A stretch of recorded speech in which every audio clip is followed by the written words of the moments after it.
Force on Declassification of Federal Secrets will come to an order. Welcome, everyone. Without objection, the chair may declare a recess at any time.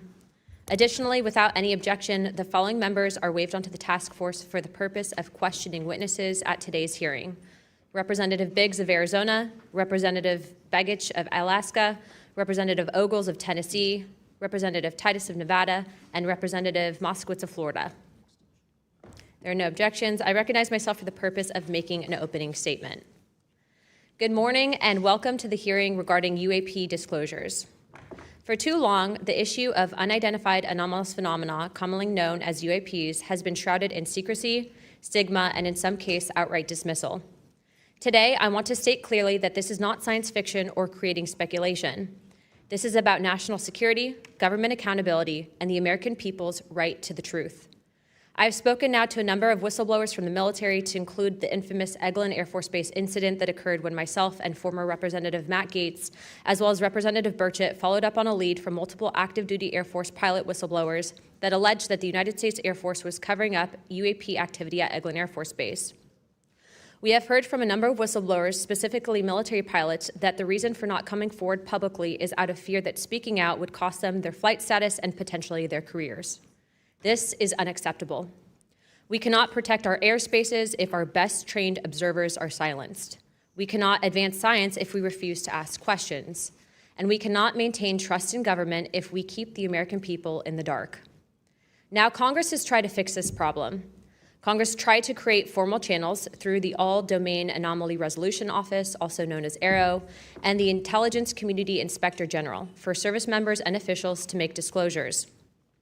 But the reality, the reports come in are often to brush aside, slow-walked, or met with skepticism rather than serious investigation. Recently, the former AARO director, known as Sean Kilpatrick, attacked our witnesses and members on this committee. It should be noted that he's a documented liar and brings into question what his purpose at AARO really was if it was not to follow up on investigations and disclose his findings to members of Congress. A former Deputy Assistant Secretary of Defense for Intelligence, Chris Mellon, described a report published by AARO that found no evidence that any USG investigation, academic-sponsored research, or official review panel has confirmed any sighting of UAP-represented extraterrestrial technology. As the most error-ridden and unsatisfactory government report I can recall reading during after decades of government service. Mellon further noted that this was a first error report submitted to Congress without the Director of National Intelligence's sign-off, and seemingly excluded input from any scholars or experts who have studied or written extensively about this topic, as would normally be in any other case in this field. Mellon determined that this report failed to fulfill the congressional mandate under which it was required, omitted entire agencies with known investigations or activities related to UAPs, and omitted any discussion of efforts to hide classified or unclassified information about UAP. Such efforts were unaddressed by the report, despite the existence of agency records and investigations concurring with them, including those at U.S. Customs and Border Protection. If we set up offices and oversight bodies only to let them become graveyards for testimony, or worse yet, ruses for pretending to investigate when in actuality there was no follow-up, then we are not doing our jobs. In recent months, Congress has also been presented with evidence that points to technologies that, to our knowledge, are beyond our current capabilities. It is our duty as elected representatives to follow the facts wherever they lead and to ensure that those facts are not buried under classification stamps or bureaucratic excuses. Let me be clear, whether UAPs represent adversarial technology, natural phenomena, or something beyond current human understanding, Congress has a responsibility to investigate. If these objects are foreign in origin, then they pose a direct threat to our national security. And if they represent something unknown, they demand rigorous scientific inquiry, not ridicule, not secrecy, and not silence. The stakes are very high. Adversarial nations are not waiting for us to catch up. They are studying these phenomena as well aggressively, as multiple nations have also announced their own parliamentary investigations into this very topic. If we are to continue to hide information from ourselves, we risk strategic surprise. If we continue to ignore our pilots and service members, as well as countless government whistleblowers, we risk losing their trust. And if we continue to shield the truth from the public, we risk eroding the very foundation of democratic accountability. This is why this hearing matters. This is not about fueling speculation. This is about demanding the basic transparency from the Department of Defense and the intelligence community and other military contractors. It is about asking the questions every American has the right to ask. What do we know? What don't we know? And why in a free society are we being told so little? A major barrier to this committee's inquiry into UAPs has been the lack of cooperation and transparency from the Department of Defense and the intelligence community. In preparation for previous UAP hearings, the committee repeatedly asked the Department of Defense to allow members to view videos and files related to UAP incidences. Unfortunately, the Department of Defense notified the committee staff that due to the department's Special Access Program rules, only members of the House Armed Services Committee, as well as the Defense Subcommittee on House Appropriations, also known as HAC-D, were allowed to be read in onto such programs. For a non-committee member to be allowed to view these documents and videos, individual members must be approved by the chairman and ranking member of both HASC and HAC-D. Independent staff oversight has presented a consistent problem for Congress, as well as program budgets are classified. Additionally, oversight reporting to Congress is classified and only provided to the authorizing and appropriations committees of jurisdiction. The American people are not fragile. They do not need to be shielded like children from reality. What they cannot tolerate and what they will not forgive is a government that withholds the truth and punishes those who dare to speak up. I want to close with this. Future generations will look back at this moment and ask what we did when presented with the unknown. Did we look away, embarrassed or afraid, or did we pursue the truth with courage? I intend to be on the side of truth, transparency, and accountability, and I hope my colleagues on this task force will be able to do the same. To quote a few elected officials, Senator Schumer has stated, multiple credible sources allege a constitutional crisis over UFOs. Senator Rounds has stated that these are brilliant individuals and they are not making this stuff up. And our current Secretary of State, Marco Rubio, has stated very high clearances and high positions within our government in regards to these whistleblowers. Senator McConnell also described these whistleblowers as sane and credible. And the witnesses today are not alone. In fact, they're far from it. In fact, 34 senior military, government, and intelligence officials have broken their silence. This includes now Secretary of State Marco Rubio, Senator Rounds, Senator Gillibrand, General Jim Clapper, the former director of the government's UAP task force, the former head of aviation security for the White House National Security Council, the former Secretary of Defense, and many more. Again, to quote Secretary of State Rubio in an upcoming documentary known as The Age of Disclosure, even presidents have been operating on a need-to-know basis that begins to spin out of control. And to quote Senator Gillibrand, who also went public in this documentary, it's not acceptable to have secret parts of this government that no one ever sees. It's time for the fundamental truths of UAP to be revealed to our nation's leaders and the public. It's time for the U.S. government to exercise transparency. And with that, I yield to Ranking Member Crockett for the opening statement. Thank you so much, Madam Chair. At a time of increasing distrust in government, it is important for Congress to take action to restore the government's credibility. Bringing transparency to an issue of great public interest is a step toward doing just that. So I thank Chairwoman Luna for calling this bipartisan hearing to discuss unidentified anomalous phenomena, or UAP, which is today's term for what was commonly known as UFOs, unidentified flying objects. And while some people think of flying saucers when they hear these terms, it is vital that we focus on the real-world impact of UAPs on critical infrastructure, civilian safety, and national security. There is good reason to believe that most UAPs have origins far closer to home. Currently, NASA has not found any evidence that any UAPs have an extraterrestrial origin. Our adversaries are working to develop new capabilities to gain military advantages, and those efforts are likely explanation for the mysteries that we have observed. Nevertheless, the federal government has a responsibility to the American people to investigate and provide transparent disclosures about every incident. The federal government is equally obligated to protect those who report what they've seen, especially to commanding officers and supervisors. And Congress should do everything in its power to protect whistleblowers and conduct oversight of agencies that are failing to provide that protection. Democracy depends on transparency, and transparency often relies on the courage of individuals willing to risk their careers, reputations, and in some cases, their personal safety to tell the truth. So I look forward to hearing from the witnesses today. We should welcome their accounts and acknowledge the bravery they have shown to come before us. We must ensure that all whistleblowers feel that they can come to Congress to tell their stories without fear of retaliation or professional consequences. We need transparency not just to make better policy, but also to ensure that information flows between all those who need it. There are too many tragic examples in our history where information lapses and a lack of cross-agency coordination led to disaster. Just this year, failure to communicate between FAA and the Department of Defense led to tragedy over the Potomac.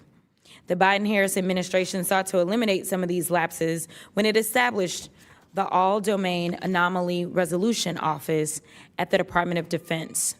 AARO can convene sources from all branches of military, the FAA, and NASA to combine forces to create a comprehensive picture of what is happening in our skies. Some UAP reports have perfectly normal explanations: satellites, consumer drones, weather balloons, even pranks. But we need to track down each and every single UAP. The United States has millions of eyes in the sky, both electronic and human. But only the combination of civilian, commercial, and military sources can begin to create a complete picture. So we need to ensure that people can come forward and report what they have seen to the relevant authorities, and they have to have the right to do so without fear of retaliation. This country has a history of dedicated public servants standing up for what is right, even in the face of potential consequences. From the Pentagon Papers to Watergate to torture programs, whistleblowers have not only informed the public, but also empowered Congress to fulfill its constitutional duty of oversight.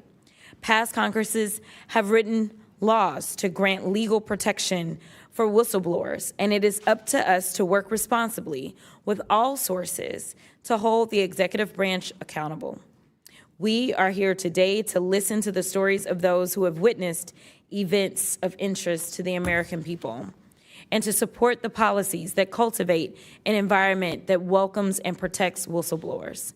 I hope this hearing will be an example of the respect and protection whistleblowers deserve and the importance of conducting oversight of the federal government. I yield back. I am pleased to welcome the panel of witnesses for today's hearing. I'd first like to welcome Mr. Jeffrey Nusatelli. He's a United States Air Force veteran and a career federal employee with more than 20 years of experience in national security, law enforcement, and public administration. Next, we have Mr.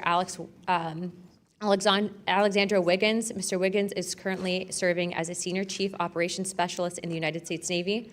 Mr. Wiggins is testifying in his personal capacity today and not on behalf of the United States Navy. Next, I would like to recognize the gentlewoman from Nevada, Representative Titus. Thank you very much, Madam Chairman, ranking members, for allowing me to sit with you on this panel today.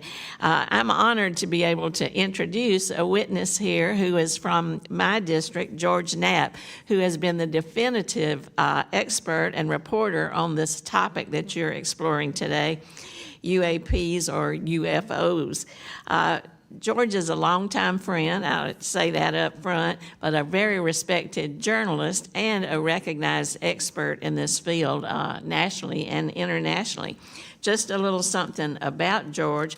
He came to Las Vegas in 1979 and joined KLS television station as a general assignment reporter in 1981. Since 1995, he's been the chief investigative reporter for that channel. He also hosts a national radio show you can listen to on Coast to Coast AM, which covers many of the paranormal topics that y'all are discussing.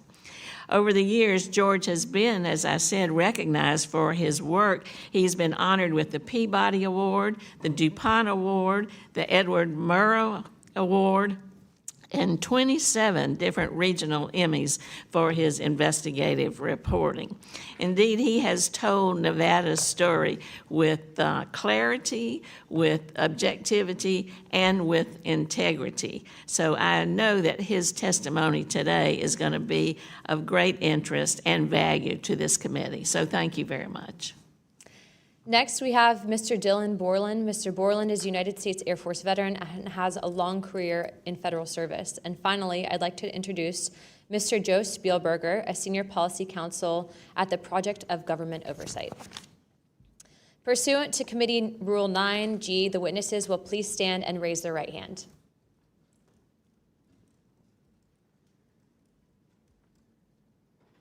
Do you solemnly swear or affirm that the testimony that you're about to give is the truth, the whole truth, and the nothing but the truth, so help you God?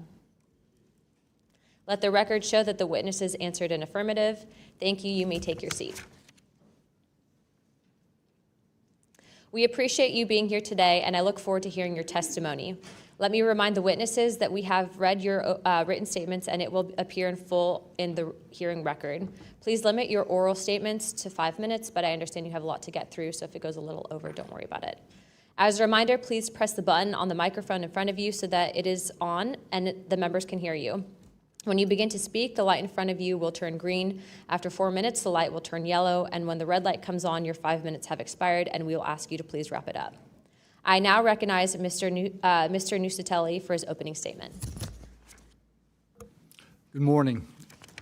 Thank you, Chairwoman Luna, Ranking Member Crockett, and members of the task force for giving us the opportunity to testify today.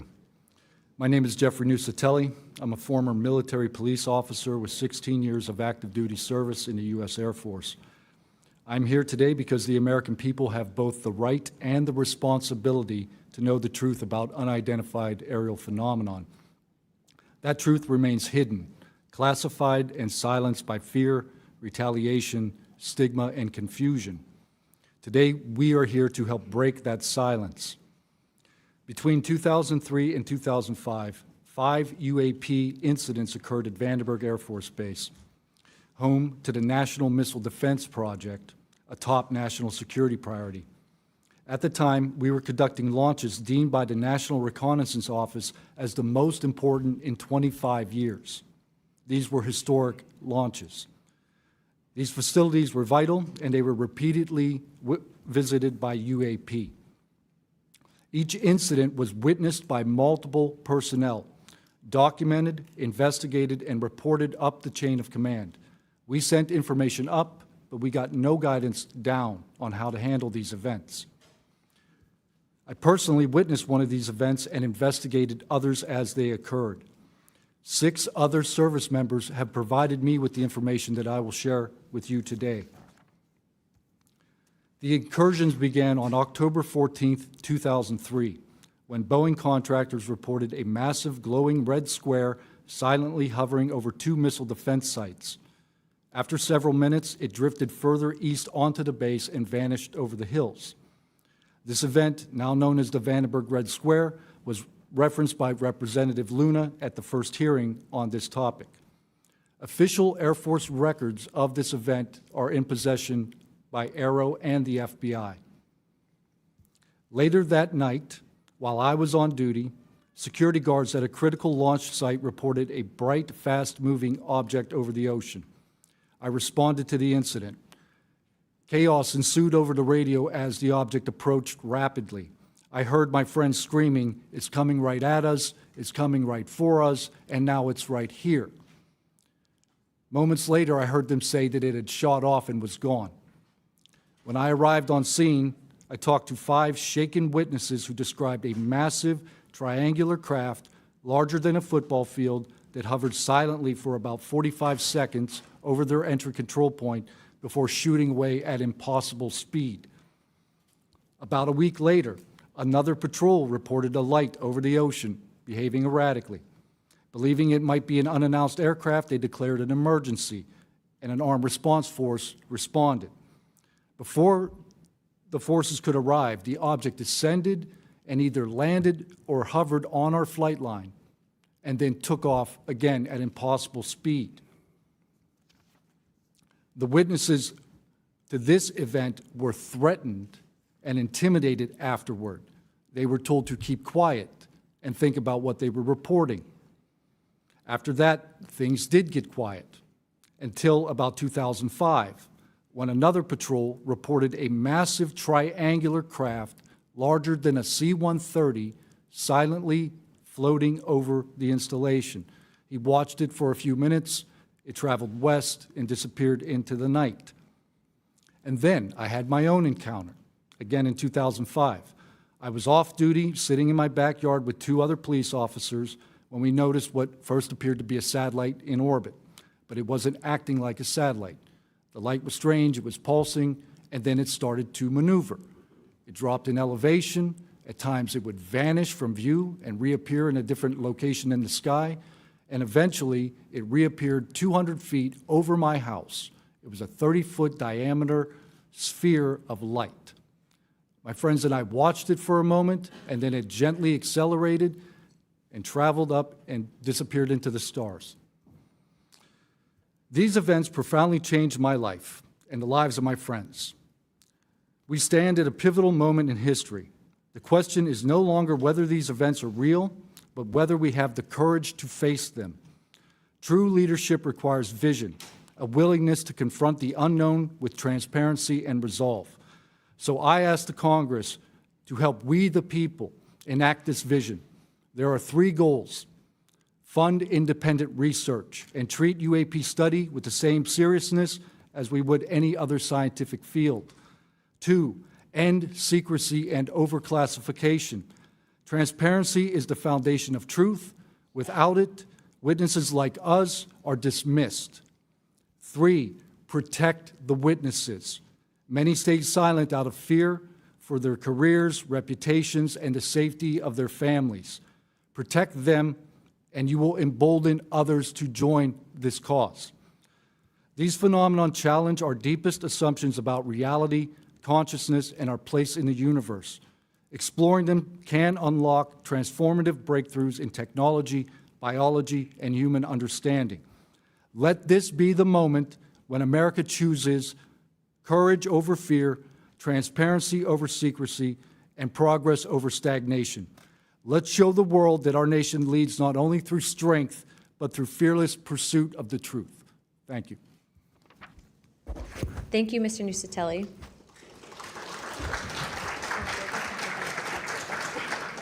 He's not on here. I now recognize Chief Wiggins for his opening statement.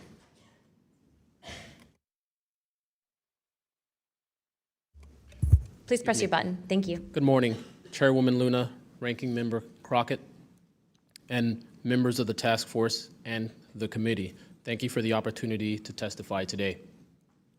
My name is Alexandra Wiggins. I'm an active duty U.S. Navy Operations Specialist, Senior Chief Petty Officer, father of 3, and dedicated American testifying today in my personal capacity.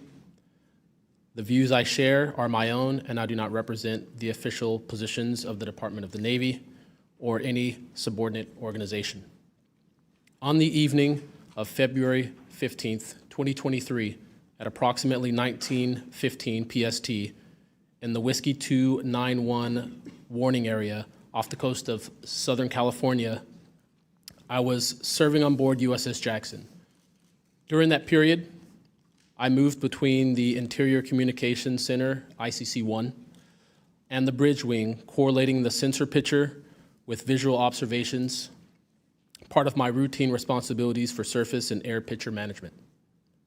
What I observed and what our crew recorded was not consistent with conventional aircraft or drones as they appear on our system. A self-luminous tic-tac shaped object emerged from the ocean before linking up with 3 other similar objects. The 4 then disappeared simultaneously with a high synchronized, near instantaneous acceleration. I observed no sonic boom and no conventional propulsion signatures, no exhaust plume, no control surface articulation on the Sapphire image system. Shortly after the synchronized departure, radar tracks dropped. These observations were multi-sensor and recorded inside of ICC-1 with time location overlay visible in our source frames that have been made public by journalists. From my experience operating in this region over many years and consistent with our public characterized encounters, unidentified objects reoccur in United States operation areas off Southern California. That fact alone does not tell us what they are, but it does argue the systematic stigma-free reporting and for the preservation of sensor data so analysts can evaluate safe and intelligence implications with rigor. I want to underscore 3 points for the task force and the committee. Aviation and maritime safety. When crews and watchstanders observe objects that maneuver or accelerate in ways that does not match known profiles and do so near our ships and aircraft, that is first and foremost a safety issue. Standardized checklists and training should ensure we capture the best possible sensor data in real time, including IR settings, slant range estimates, and bearing and range altitude snapshots, and immediate chain of custody for any recordings. Reporting without stigma, protection without retribution. Sailors need to know that reporting UAP encounters will not harm their careers. Congress can help by reinforcing witness protection and by directing the relevant office to maintain confidential, destigmatized channels for service members who step forward with data. Declassification and transparency where possible. The task force declassification mission is directly relevant here. Where operational security permits releasing metadata preserved sensor excerpts or at least technical summaries would improve public trust and accelerate outside scientific scrutiny. That includes, when feasible, the time geo-reference IR frames and radar parameters needed for independent analysis. To be clear, I am not here to make claims beyond my lane. I am here to provide a firsthand account of what I saw, what our systems recorded, and why it matters for safety, for intelligence, and public confidence. My request to you is practical. Help us capture, protect, fairly evaluate the evidence, and provide a safe pathway for those in uniform to report it. In closing, I want to thank the committee and the task force for holding this hearing and for placing this discussion in a forum where evidence can be examined carefully and openly. I appreciate your attention and stand ready to answer your questions. Thank you. Thank you, Chief.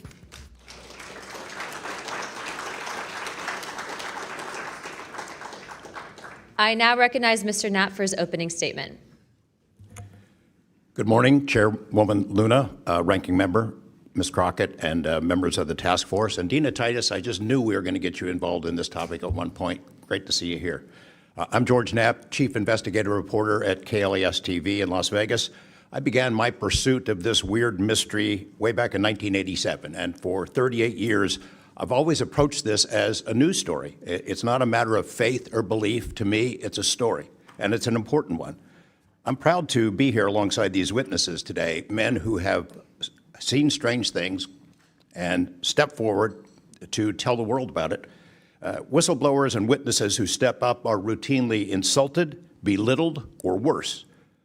They risk their reputations, their careers, their clearances, their livelihoods, and sometimes much more than that, even their freedom. I know that one of the goals of the task force here is to figure out ways to protect whistleblowers and witnesses, and it's a tall order because so many of the things that happen to witnesses like these are extra legal.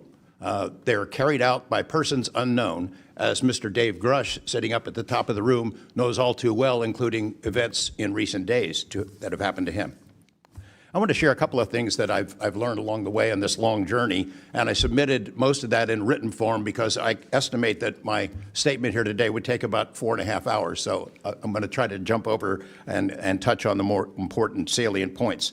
I submitted a detailed written statement for the record, and we'll go into a lot of that here. But the public has been told over and over since the late 40s, there's nothing to worry about here. These mysterious craft seen by millions of people in the skies, in the oceans, over the land are not real. They're not a threat. The witnesses are wrong. They're crackpots. Don't believe it. That changed for me. What got me hooked is the paper trail. Documents that were squeezed out of the U.S. government after the FOIA, Freedom of Information Act, became the law of the land. And those documents paint a much different picture than what the public, the press, and Congress have been told over many years. The documents from military and intelligence personnel behind closed doors admit that, quote, these things are real. They're not fictitious. They can fly in formation. They're evasive, and they outperform any aircraft known to exist, including ours. The public, of course, as I said, has been told something much different. Back in 1989, I reported about a guy named Bob Lazar, who claimed that he worked at a facility dubbed S4 out in the Nevada desert, very near to Area 51. He said he was part of a reverse engineering program. He said there are alien craft that will be taken apart to figure out how they operated out there, and that was a pretty tall order. I had clearly taken a dive into the deep end of the pool there. But in the years since then, I've interviewed dozens of other people, and I've detailed what their testimony has been in the written statement. They include Senator Harry Reid, Senator Howard Cannon, also of Nevada, a guy named Al O'Donnell, who was the first general manager of EG&G in Nevada, which managed the Nevada test site, which blew up hundreds of nuclear weapons. There's a guy named Dr. James Lakatsky, who was a career scientist with the Defense Intelligence Agency, who was the guy who initiated a program called OSAP, Advanced Aerospace Weapons Systems Application Program, which is, as far as we know, the largest acknowledged UFO program ever funded by the U.S. government, which put together an amazing pile of information that members of this committee and the world, most of which they have never seen. The DIA still hasn't released 95% of what was prepared by that program at a cost of millions and millions of dollars. The one name I do want to bring up in this session, though, is Robert Bigelow. So looking into the idea of crash retrievals and reverse engineering, while OSAP, that program, was active, the DIA's contractor, Robert Bigelow of Las Vegas, made a bold attempt to acquire physical proof of UFO crashes. It's been widely reported and suspected that Lockheed Martin is one of the contractors, the defense contractors, that has held this stuff, stored it away in secrecy, and tried to figure out how it works. I have confirmed on the record that Robert Bigelow and a trusted colleague from OSAP met with and negotiated with senior executives at Lockheed Martin and hammered out a deal wherein Bigelow's company, Bass, would receive a quantity of unusual material that had been stashed away and protected at a facility in California. That material was not made here. I want to move on now to the Russia files, because that was going to be sort of the central impetus of what I was going to talk to you about today. Back in the early 90s, I got into Russia, met with a number of their defense officials, Ministry of Defense and others, who confirmed for me that Russia had been doing the same thing that the United States had been doing, that is, secretly studying UFOs while publicly saying something completely different. The documents and interviews that I obtained and have now shared with this task force show that the USSR launched what is almost certainly the largest UFO UAP investigation in the world. The first phase of that was an order was sent out to the entire USSR military empire that every unit, you see anything strange in the sky, a craft, an orb, something unusual, you had to gather all the evidence, collect testimony from the witnesses, look for physical evidence, and all of that information went into one program at the Ministry of Defense. Thousands and thousands of these reports came in. A lot of them were first routed to the KGB, but then back to another program that came after this collection effort called Thread 3. And Thread 3 was an analysis program. We have provided to the committee the documents of what they were trying to do, and essentially they were trying to build their own UFOs. They were using the information from their observations and studies to try to figure out that technology. The guy who was in charge of that program, Colonel Boris Sokolov, told me that their goal was to basically develop technology that would be superior to anything we had. based on what they learned from UFOs. Mr. Knapp, just in the name of time, Sure. to my understanding, did you have anything you wanted to submit for Congress to see in this committee? I have submitted those documents. Would you like to play any videos? Do you have a video that you would like to play? I don't think it's for me to play. No, that was for Alexander. Yeah, Alexander's video. Okay. You could play it, he could narrate it. Okay, we can, in the name of showing that video to everyone on the task force, we'd like to play that video at this time. Sure.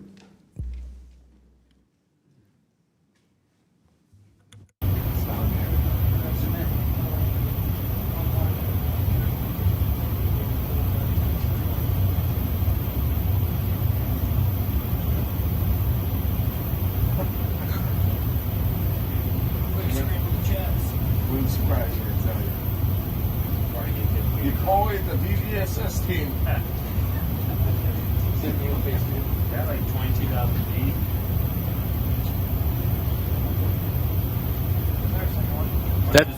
That shit took off earlier.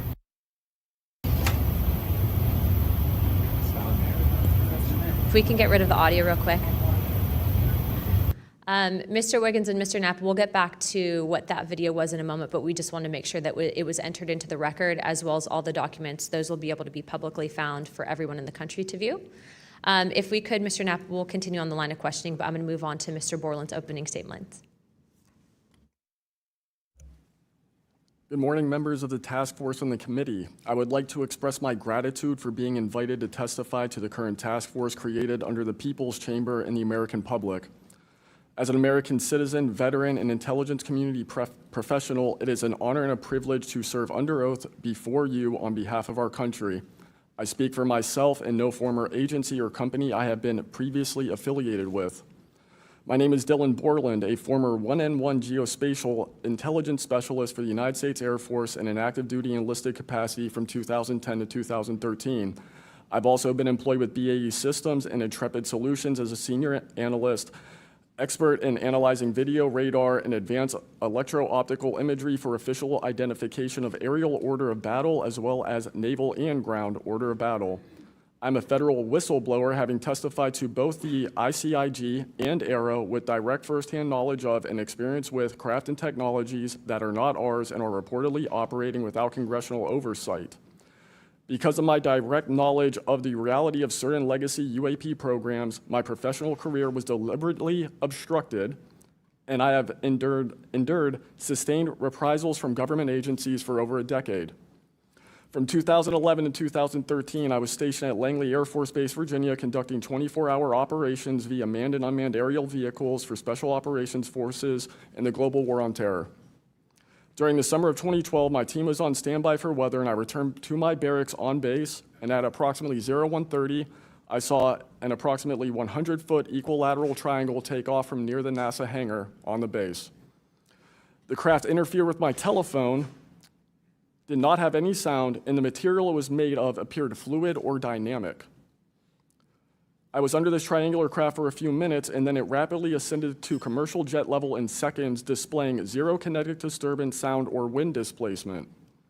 Some years after that experience, I was further exposed to classified information from the UAP legacy crash retrieval program through a sensitive position I held within a special access program. During this time, intelligence officers approached me in fear for their own careers, citing misconduct within these programs and similar retaliation that I was already enduring at this time. These issues include medical malpractice committed by Veterans Affairs staff, denial of work I performed while enlisted in the United States Air Force, forged and manipulated employment documents, workplace harassment, including colleagues being directed to not speak with me, manipulation of my security clearance by certain agencies, blocking, delaying, and ultimately removing my ability to be employed within the IC. The retaliation I face and the retaliation against individuals I know who worked in these programs is what convinced me in March 2023 to become a whistleblower. I came forward out of concern for people's lives and to ensure I did everything I could to let our elected representatives know the truth about what is really happening in the executive branch. At the end of March 2023, I agreed to meet with ARROW following the suggestion of other federal officials believing it was what our nation required of me. I had reservations with ARROW due to assessments they were reporting publicly at the time as a misrepresentation of the truth. Because of these concerns, I did not share sources and methods information in order to protect current and former federal personnel who had firsthand exposure to technologies of unknown origin. I did not want anyone to face further retaliation beyond what they had already endured. And unfortunately, a staff member ended up getting in some trouble because of that. After David Grush testified under oath in the summer of 2023 and provided historic disclosure, I was then asked to go to the ICIG and did so in August 2023. It was very clear early on during my intake interview, which was video recorded under oath, that the objective was to solely assess how much I know and not move forward with an investigation with new information I provided them. The aftermath of that IG complaint still troubles me to this day. Since my ICIG complaint, I've been prevented from resuming prior employment and can confirm I'm still blacklisted from certain agencies within the intelligence community. In addition, multiple agencies attempted phishing attacks to assess what I had divulged to the Inspector General, including being asked to disclose details of my ICIG complaint during a CI polygraph for a position unrelated to UFO UAP matters as recently as November 2024. As I sit before you today, I and many other whistleblowers have no job prospects, no foreseeable professional future, and a nation every single one of us came forward to defend. Numerous individuals have come forward in various ways to reveal the truth of the UAP reality as patriots and defenders of our nation. Yet many feel discarded, isolated, hopeless, separated from the country they serve. Efforts to rectify this situation for all whistleblowers have been difficult and troubling. And to my fellow whistleblowers and officials who know this information, I offer you my apology, something that I have never gotten, and I'm giving it to you. I swore an oath to the Constitution of the United States, an oath that demands truth and transparency for our democratic republic to function. Each day, these truths remain hidden from our citizens. Humanity drifts further from the principles our nation was founded to uphold. Each day, victims of crimes committed by agencies and companies maintaining this secrecy are denied justice as another day our Constitution is shredded. In 2023, Patriots provided this committee and the executive branch with undeniable proof of the UAP reality, and I commend your continued commitment. The future of humanity is one which we either travel to the stars or regress to the Stone Age with this technology. My career has been to deliver critical information to decision makers. Your role as elected by your representatives is to act on it. The time to act is now. Thank you.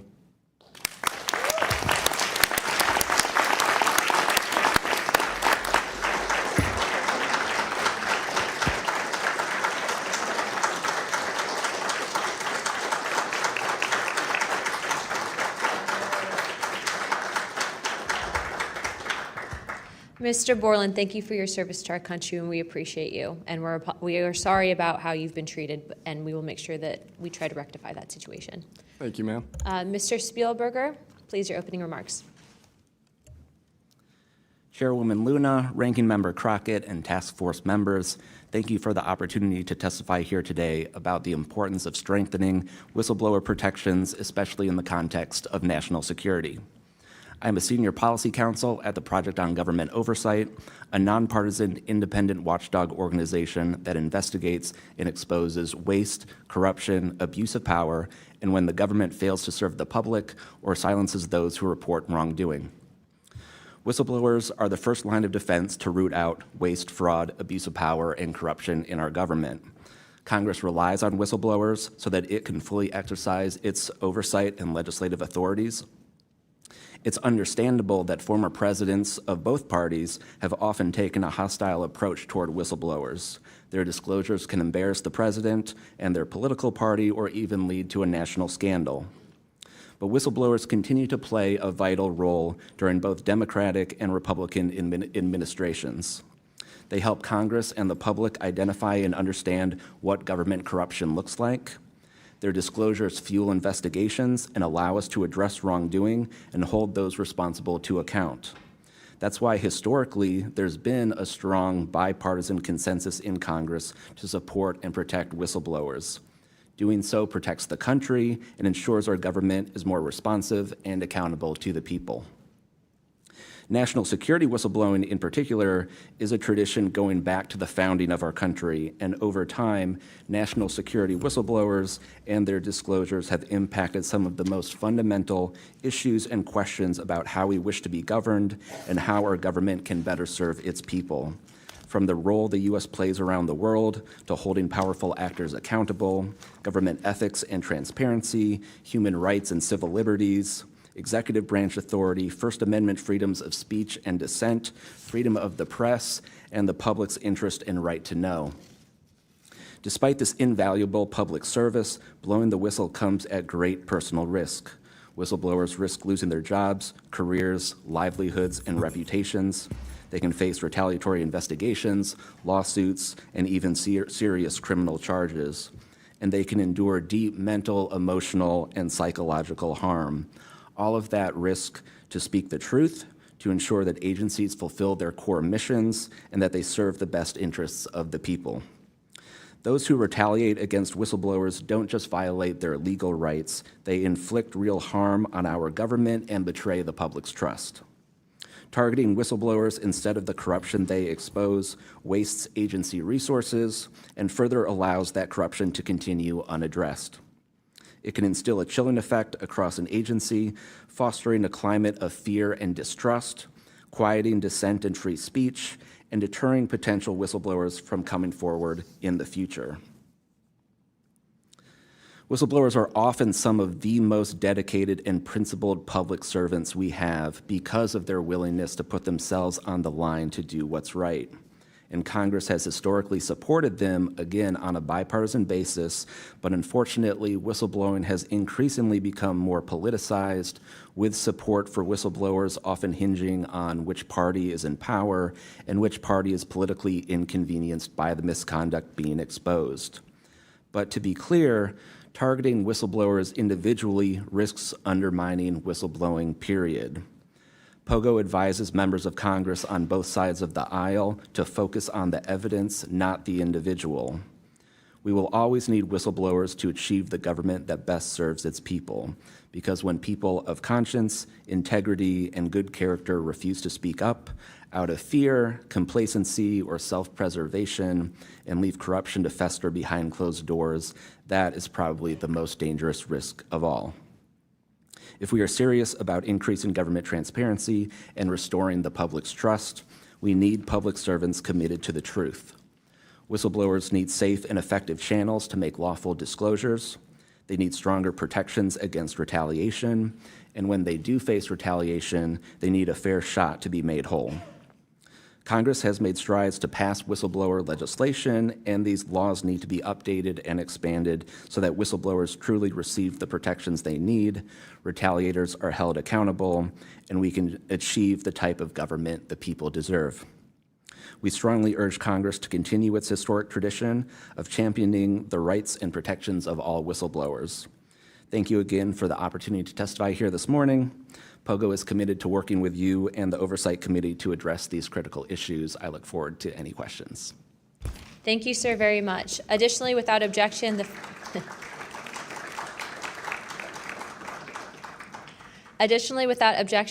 following members are waived onto the task force for the purpose of questioning witnesses at today's hearing: Representative Perry of Pennsylvania and Representative Grothman of Wisconsin. Sorry, and Representative Biggs from Arizona. I already got you, but yeah, we're good. Without objection, so ordered. I now recognize myself for 5 minutes of questioning. Also, as my friend Mr. Moskowitz might have to go, would you like to go now? Okay, all right. Mr. Borland, in your testimony, you described witnessing large triangular craft while stationed at Langley Air Force Base in 2012. Can you explain what you observed in terms of size, behavior, and why you're confident it was not conventional technology? Great question, ma'am. So on the base, I lived in the barracks. There was a little smoke pit outside. I was there on the telephone and looking across to the flight line, and I see a white light pop up and stop about 100 feet in the air. I thought it was a weather balloon. I've seen tests from there before, weeknight, normal thing, not surprising. I actually finished my cigarette and I began walking up towards the flight line. There is a track, and because I was on 3 months of night work, I would walk the track at night when we were weather down. And as I began walking towards the light, towards the flight line and the track, the light then flies across the base, across the flight line, and as it flies to me, a triangle manifests around the light. I can't tell you if it's active camouflage. I can't tell you if it appeared around the light, but I can tell you that it was a white light, and then it was a triangle. It stopped about 100 feet in front of me and approximately 100 feet above me. My telephone got extremely hot, completely froze, dead. I remember how thick it was. It was between 1 to 2 stories thick, equilateral triangle. I could never see the top of it, and the edges were 90 degrees. There were 4 lights in total, 1 light on each corner, and a larger light in the center, 2 to 3 times the size of the corner lights. But what was really odd was the outside. The best way to describe it is like looking at a James Webb telescope picture, where you have the colors and then the black background. So the craft itself was this black metallic flake paint, but on top of the craft was this gold, lava, plasma, some type of fluid going over and around the craft. I'm under this for about 2 to 3 minutes, and then the center light flashes 2 to 3 times, no sound, immediately shoots up to commercial jet level minimum, in my opinion. And I immediately feel static electricity all over my body, and then I smell the smell of after a thunderstorm or lightning storm, that really strong summer thunderstorm smell. Gets up to flight level. I'm trying to get my phone reset, and I can only see the center light at this point. If I didn't actually see it take off, I would have thought it was a star. And then it hovers up there, and it begins to slowly move due east out over the Atlantic Ocean. I finally got my phone reset. The entire thing was about, from the time I saw the light pop up near the hangar until it took off out over the ocean, was about 15 minutes. In following up to that question, after you disclose this information to the Intelligence Community Inspector General, you're subject to phishing attempts and job blacklisting. How widespread do you think this is across the intelligence community for those who raise concerns regarding UAP programs? It's a difficult question to answer. I think prior to David Grush and people beginning this process of bringing people into awareness of the reality of these programs and certain things people have witnessed, probably extremely widespread. I think today there's still an issue, but because people are able to come before you and people are speaking out, I think it has been somewhat less. I would hope, though, that people would, because if this goes back into closed doors, this is going to get really ugly. What type of behavior have you witnessed from former Aero Director Sean Kilpatrick as well as his staff in relate to this information you provided to them? Did they ever try to classify this information as non-human technology? Good question. The problem with this is that I know what I experienced firsthand, and I know other things. I think the staff at Aero that I met with in March of 2023, I think they were good people doing the job they were told to do. I did not meet with Kirkpatrick. He was either not present or did not want to meet me that day. However, they did classify information about the reality of this subject, and it was very concerning because in my Aero MFR, they had actually referenced a former staff member that was the one who told me to go there, and they probably shouldn't have done that. And real quick before my time is up, and we might go to second round of questioning just so you're all aware, how important, given everything that you've seen and experienced, is the UAP Disclosure Act of 2025 in restoring both public accountability and trust? I think very important. I would hope, though, that the 7-year window could be shrunk, my opinion, but very important. The truth needs to be known. Thank you very much. I now recognize Jared Moskowitz of Florida. Thank you, Madam Chairwoman. Thank you for allowing me to wave on to the committee. I remember, the last committee when we had a bunch of former military personnel folks that either served on bases, were pilots, or were in different programs experiencing knowledge. It made me recognize that the narrative has changed, right? It's politically convenient for the government if you all weren't military folks in suits, It would be much better if you pulled up in Winnebagos and were wearing hats. And so the picture of this, because that's important for the American people and how you tell a story, what the message looks like, and who the messenger is. So this is now the second or third committee where we have former military folks with impeccable records, with information and knowledge. And it's definitely clear on a bipartisan basis that we have to protect our whistleblowers. There's no doubt. And in a day in which it's really hard to tell what's true or not from a political standpoint. And so I don't really know what is true. I don't know on this subject. But I do know when we're being lied to. And we are definitely being lied to. There's just no doubt about that. Mr. Wiggins, I want to talk to you. I find your background and testimony compelling. When you first saw what you were looking at, what were your first thoughts? My first thoughts were, I think everything that I was told and taught as a kid and as growing adult no longer, was applicable. If I'm able to see something that I thought defies gravity in such a way, then what else could be possible? That was my first thought. So did you think what you were looking at was a weapons program that you were unaware of, or did you think what you were looking at was obviously some extraterrestrial piece of technology? Neither one of those crossed my mind. It was just. How about now? What do you think it is now? I'm not the expert. I think it. I want to be as skeptical as everyone else and just hope to know the information. Anyone in the U.S. government tell you what you were looking at to try to dissuade you from what you thought it was? No. So no one was like, oh, there was some anomaly with the technology. No one from the government did that? No one. How do you think you were treated when you reported this information or have talked about, the Tic Tac video is well out there. It's well reported. How were you treated? I've had no pushback at all. I haven't had anyone reach out to me or try to, dissuade me in either direction, militarily speaking. So I was treated fair, and I appreciate the Navy itself with assisting me with coming here to being able to testify. That's good. So what do you think the American people should take away from watching your video, right? Because when we watch it, obviously, right, we've never seen anything like that. It defies what we know to be technologically possible. What are we supposed to think? Someone's lying about something. Someone's hiding something, right? That's not normal what you looked at.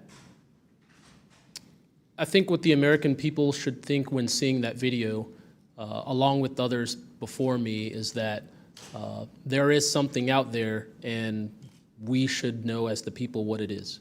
Right, and so let's eliminate possibilities. So they didn't come to you and say there was a technological error with what you were looking at. So we put that aside, right? They didn't say it was broken. So we look at that and we see something. So it's either a weapons program being reverse engineered by our governments or other governments, or it's nobody's government, and it's not from here. Those are it. You agree with that assessment? I agree, one or the other. Mr. Borland, when you first experienced what you were looking at, what did you do next? Like, what was your next step after it had passed and you were done? I actually kind of laughed to myself and said, okay, so this exists as well. Worked in enough programs, been exposed to enough that I was like, okay, so this is a real thing. I went back, walked the track, talked with a couple of my friends about it. I did talk with some of my coworkers, one in particular, which I thought was a joke, and it definitely wasn't, was like, you probably should never say this to anybody. And then what happened to me happened, so. What about you, Mr., how do you pronounce your last name? Nusatelli. Nusatelli. And sorry, I know I'm running out of time, Madam Chairwoman. So obviously your incident happened well before we could record things on cell phones and things of that nature, right? What did you do when you first experienced? Because what you saw, right, you saw it happen like right out of your base. Correct. So tell me what you did after you saw that. What was like your next move? And I want to hear what your experience was. My next move, I went into my house after it left. I made sure no one had been abducted, and I picked up the landline. I called the Security Forces Command Center. I reported it. I requested that they give me a call back and make notifications up the chain of command. I got a call back in about 15 minutes. They reported that the weather station reported no balloons or aircraft, nothing on radar, no aircraft inbound or outbound. So I got that notification. And then within the following day or two, me and the other witnesses wrote statements. We prepared a report, and then we filed all that information. Madam Chairman, thank you for your indulgence in my questioning, and thank you for continuing to lead on this subject. What do you and your friends think about it today? You all have talked about it. Yeah. I mean, so what do you think about your experience as a collective group? That'll be my last question, Madam Chairwoman. I mean, we've been talking about this for 20 years. We don't know what we saw. What we saw changed our lives in the way we think about everything. It was incredibly profound. The object I saw, I don't even know if it was an object. It was a light. It was an orb. It didn't look like a craft, but it did look solid. And that's what we talk about. We noticed the object, and this was a pattern across all the encounters. Someone would see a light. They would pay attention to the light. And then the object responds. It performs for you. And then they come down and they investigate you. So it's almost like they're curious. So that's the thing we primarily talk about. Why did it come after we noticed it? Maybe it noticed us after we noticed it. You're welcome. I now recognize Representative Mace for 5 minutes. Thank you, Madam Chair, and I want to thank all of our witnesses for being here today. Mr. Borland, I'd like to start with you and ask a few questions. Were there any other witnesses when you saw the equilateral triangle? Were there other witnesses that saw the same thing? Not to my knowledge, ma'am. At that point, the only people that would be awake is those of us that were doing operations for the GWAT and then security forces, so not to my knowledge. And do you think that, in your opinion, that the equilateral triangle was the U.S. government's technology? I did once upon a time, but knowing what I know now, I'll have to answer that question in a skiff, probably. Well, my next question is, you teased us, so knowing what you know now means what? I know enough to know that if you want an answer to that question, go to Arrow. They have the answer. Do you think it was a foreign government? I do not, no. And Arrow is supposed to be disclosing. The last time I was in a skiff with Arrow, they said they were going to be doing disclosures. Had they been doing much of that? I don't have an answer to you you. I don't know. I know what Arrow reports publicly, and I know what I've been through. Yeah. And some of this stuff can be, I think, debunked, right? Sometimes there are weather balloons that look kind of a little funky, or drones or whatever, depending on the angle, direction, speed, et cetera. Are you scared for your safety? That's a complicated question. So being here today, if I say the wrong word, technically I can be charged with espionage. Espionage is a death penalty. Whistleblowers have faced it. John Kiriakou, for example. I am not scared for my physical safety in the sense of an agency or company coming to kill me, but I have no job. My career has been tarnished. I'm unemployed, living off of unemployment for the next 3-4 weeks until that's gone. So it's a complicated question. Have there been stories leaked about your life to try to discredit you in the public eye? As of now, I don't know. We know they did that to Mr. Grush. I am aware. Yes, ma'am. They leaked his private medical information, horrific things. It is. Okay, you said in your testimony earlier with the chairwoman, you know other things. I guess that has to be mentioned in a skiff. It would. The other things. It would, pending I'm even legally allowed to speak on, and the people in the room are even legally allowed to hear it.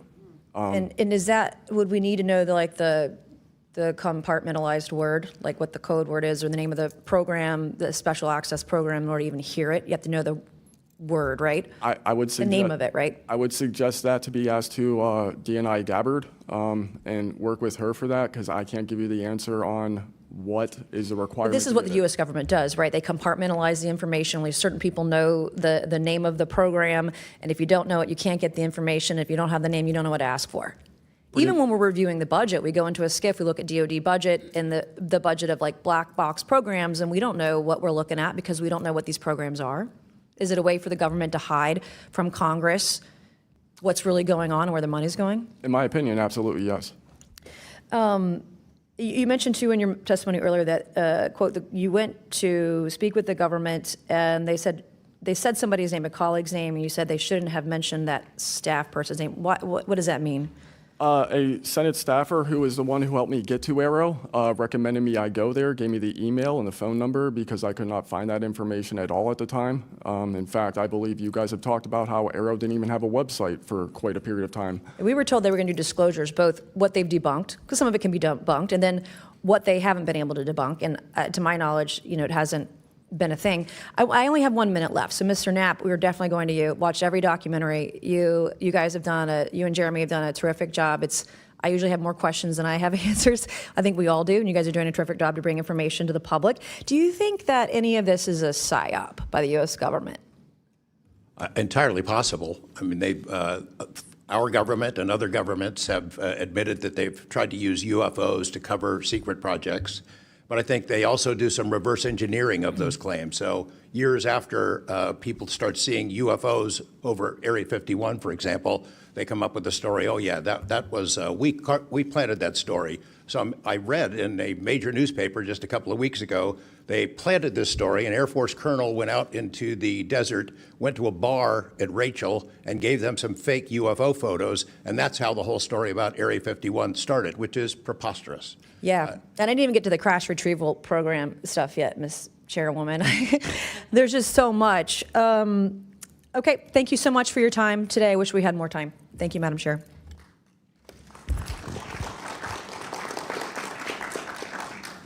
I now recognize Ms. Crockett for 5 minutes. Thank you so much, Madam Chair, and thank you so much to each of the witnesses that have come before us today. The federal government has had a long-standing overclassification issue in general. We all know that, from the assassinations of MLK and Malcolm X to the COINTELPRO and torture programs to now UAPs. The federal government has kept the American public in the dark about issues of immense public interest. The federal government has routinely made excuses for failing to provide transparency to the public, the most common of which is national security concerns. Mr. Spielberger, can you provide an example of when national security was inappropriately used as a pretext for classification? Congresswoman, probably one of the most infamous examples of that is the 9/11 Commission that found that overclassification was a key factor in the failure to adequately prevent the attacks of that day. In addition to that, what lessons from these oversight failures should guide Congress in approaching UAP oversight? Generally speaking, we would advise this Congress to ensure that agencies adopt a general policy in favor of disclosure instead of a knee-jerk needing to overclassify information and documents. We should ensure that when information is classified or deemed sensitive, it's only for legitimate national security and privacy concerns. And we would recommend adding additional factors to the considerations of cost, value, and certainly to the extent that it's critical for the public interest and the public's right to know, especially when we are talking about these very serious national security concerns and implications. Can you speak to how whistleblowers have historically helped Congress uncover the truth in other areas and how that might apply here? Absolutely. So again, Congress has always relied on whistleblowers coming forward and making disclosures in a number of different issues across different agencies, anything from national security to airline safety, railway safety, environmental concerns, workplace health and safety, a lot of issues coming out of the COVID pandemic, for example. Whistleblowers have come forward with important disclosures on just about any critical issue affecting our government and affecting the American people, all of which have grave implications for the rights and protections that we have and how we live our lives in communities across the country. How important is it for whistleblowers to have strong protections when it comes to UAP-related disclosures or disclosures of other topics of excessive government secrecy? It's absolutely vital. This has been one of the disappointing failures of doing this work, of advocating for stronger whistleblower protections. We recognize the invaluable public service that brave whistleblowers play in coming forward, again, taking all of these risks that we've heard about just to speak the truth, to get important information out in the public consciousness, but they can only do so when we have safe and secure channels for reporting, when there is trust in the independence of agency watchdogs like inspectors general, like the Office of Special Counsel, like the Merit Systems Protection Board that play critical roles in investigating whistleblower disclosures and enforcing the protections of whistleblowers. All of that is essential to allow whistleblowers to keep coming forward and playing these incredibly important public roles. Thank you so much. Let me just say this. People look at Congress, especially now, and they see a lack of unity. They don't see the ability for us to come together really on much of anything. I will say that I do applaud the chairwoman and the work of this committee because for once I feel like we are focusing on governing, which should be about transparency. The reality is that we cause more harm than good when we allow a lack of transparency to fester. It allows for all types of conspiracy theories instead of us actually making the investments that we need to make to get the information and actually provide it to the American people.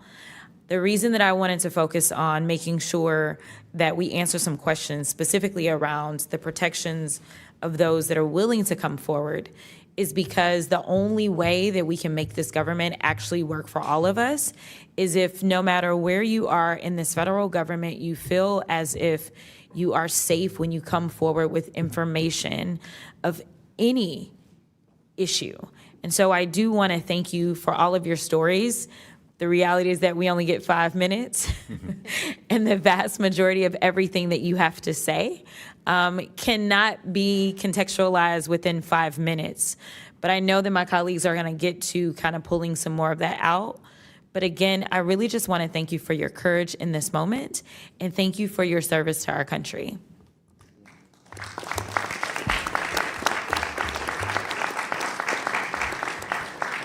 I now recognize Mr. Burchett from Tennessee for 5 minutes. I'm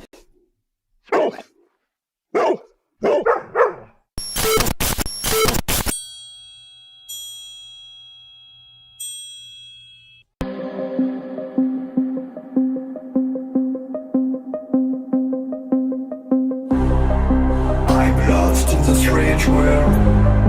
Do you want to be my friend? Everyone is blinded. I'm alone on this planet.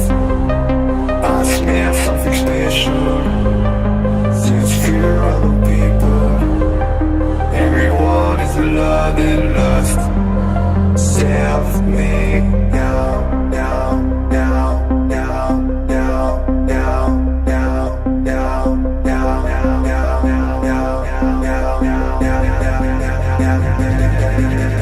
now, save me.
That's very dirty.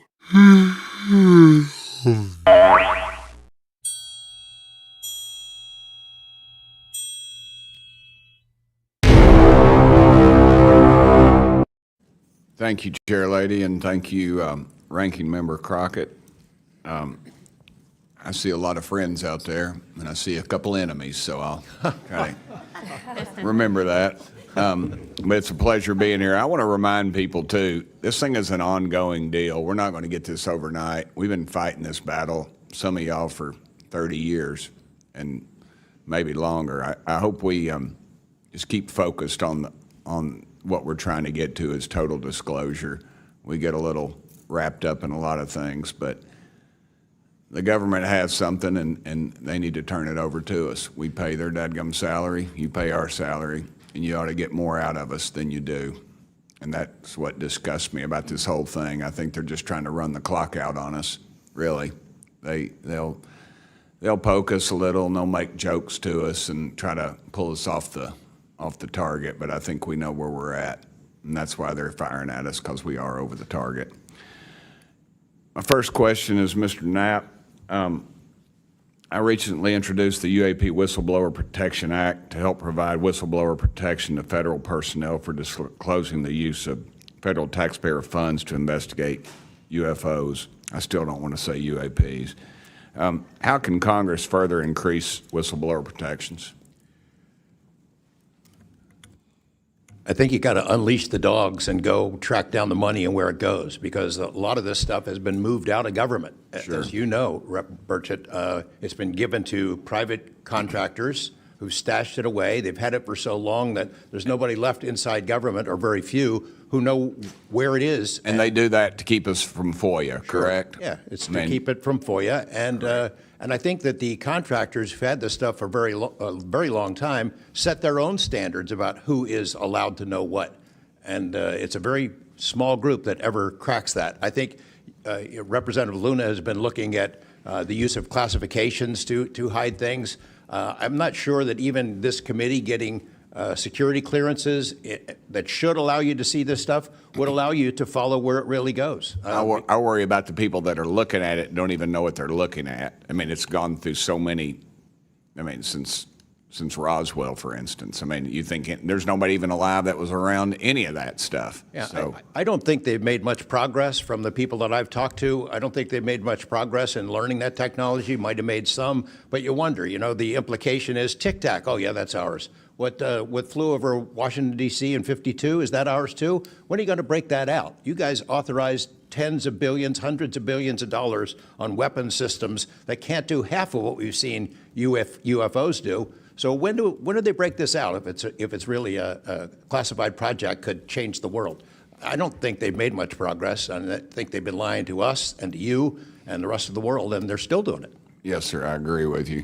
How did you manage to obtain the classified Russian UAP documents, and how did you get them back in the United States? Well, I met this Russian physicist who was in the United States lecturing. And I want to clarify that. I can't even take a thing of honey home on my airplane when I fly back to Tennessee. Yeah, so I did something pretty dumb. And I'm bitter about it, but go ahead. I did something kind of dumb. I met with these officials who, during that time period, glasnost, perestroika, the Russians were trying to open up to the world, and I saw it as a window of opportunity, and it was. And we were able to talk these folks into providing us information that otherwise we would never have seen. Some of that was classified.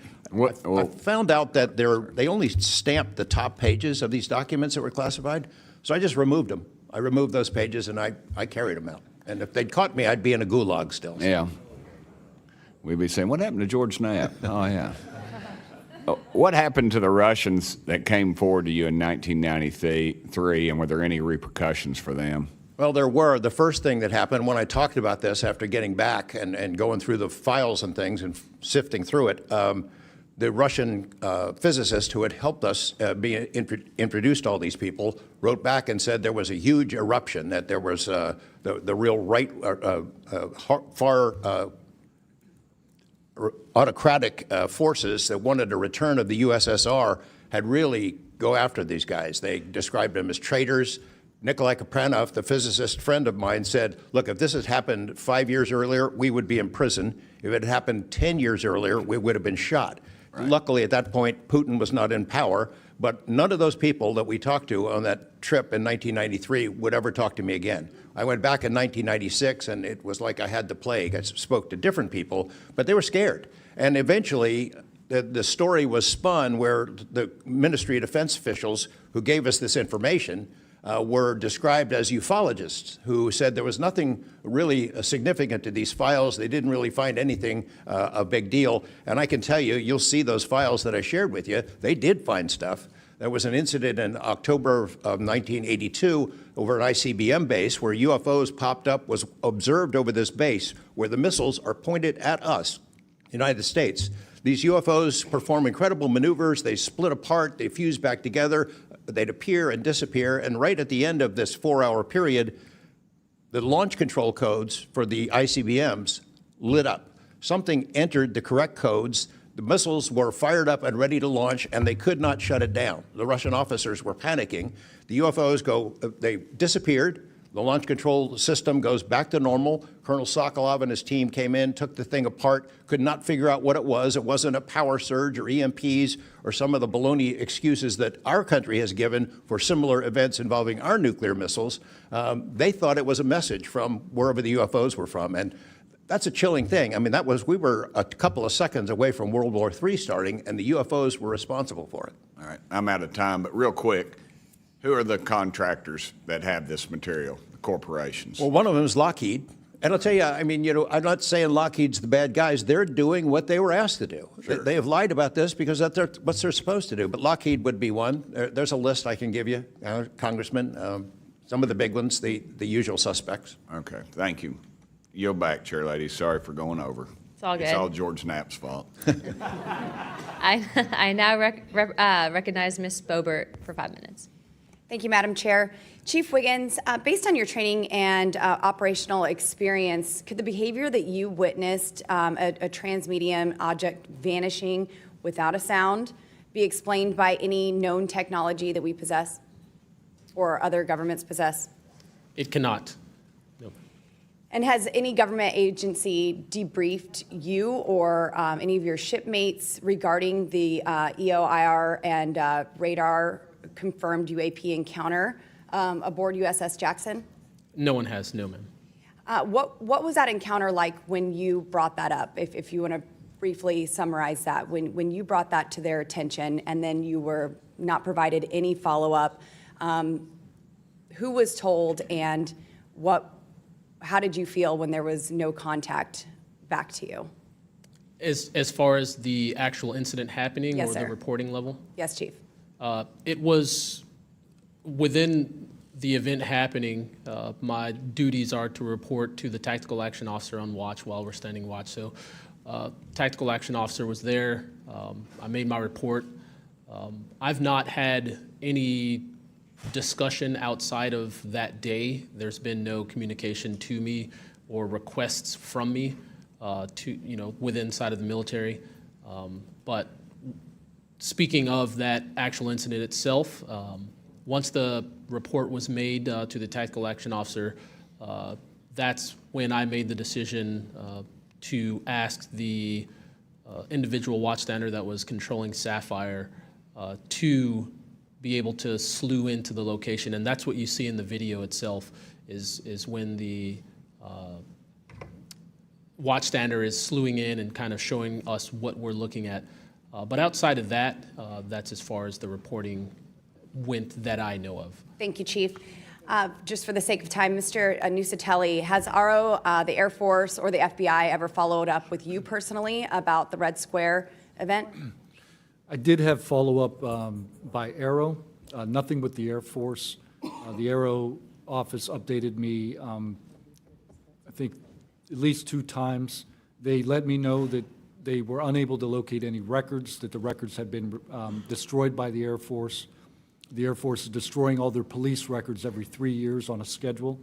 So You were informed that these documents were destroyed. Well, I have a Freedom of Information Act from the Air Force that states clearly that they destroy all police records on a 3-year schedule. Okay.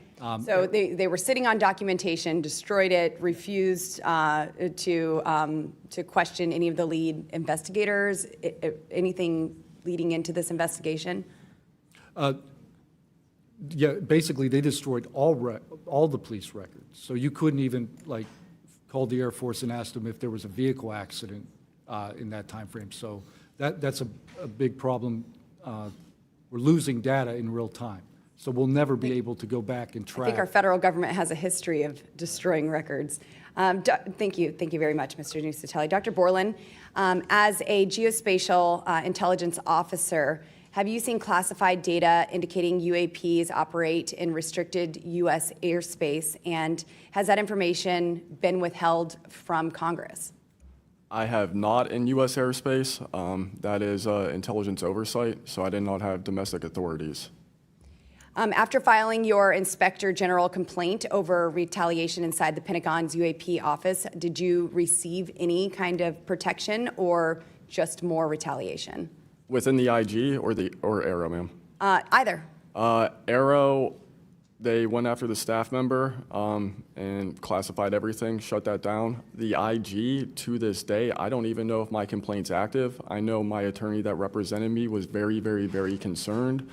And the best of my understanding, I was determined credible, not urgent. And do you think that experience would suggest that the internal UAP investigations may be compromised? Possibly. I mean, it's so hard because this goes back to people doing the job they're told to do, and very few people are going to want to give up their careers, 20, 30-year pension, get rid of their kids' health care, get rid of their house. It's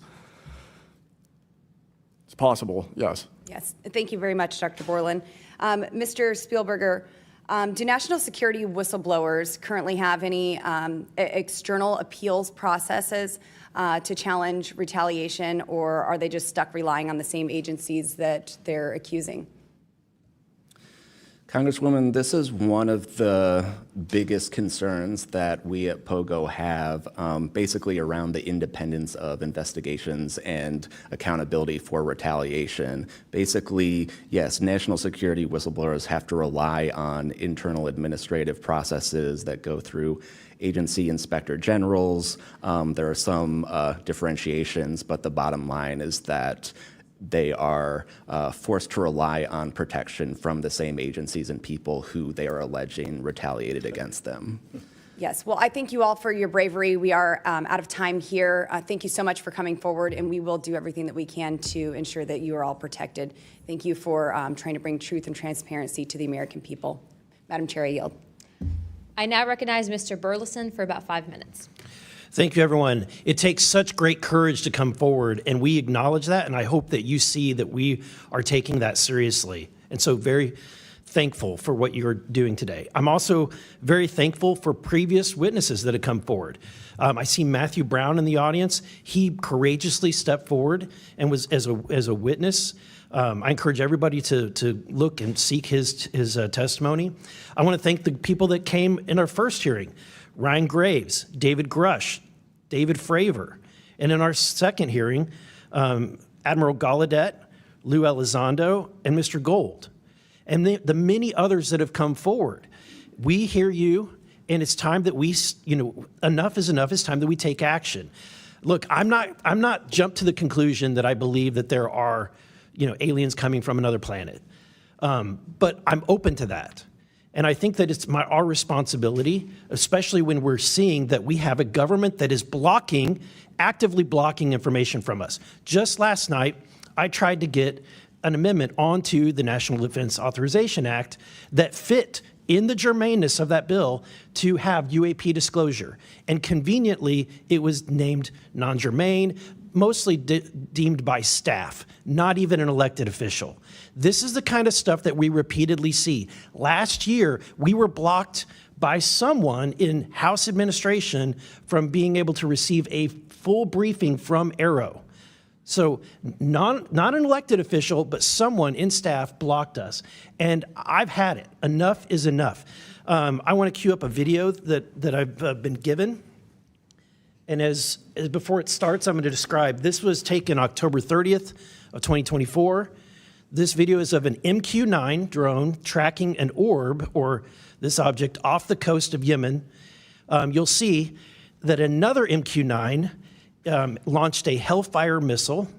That you cannot see that drone, and so I'm not going to explain it to you. You'll see exactly what it does.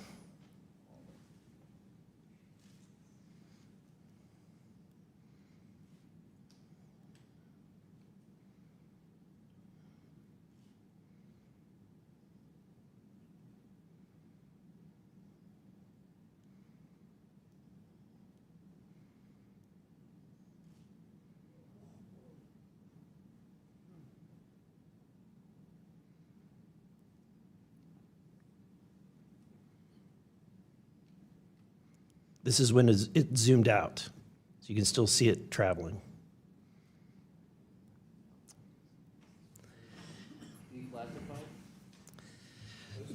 So, Mr. Knapp, have you heard about events like this occurring?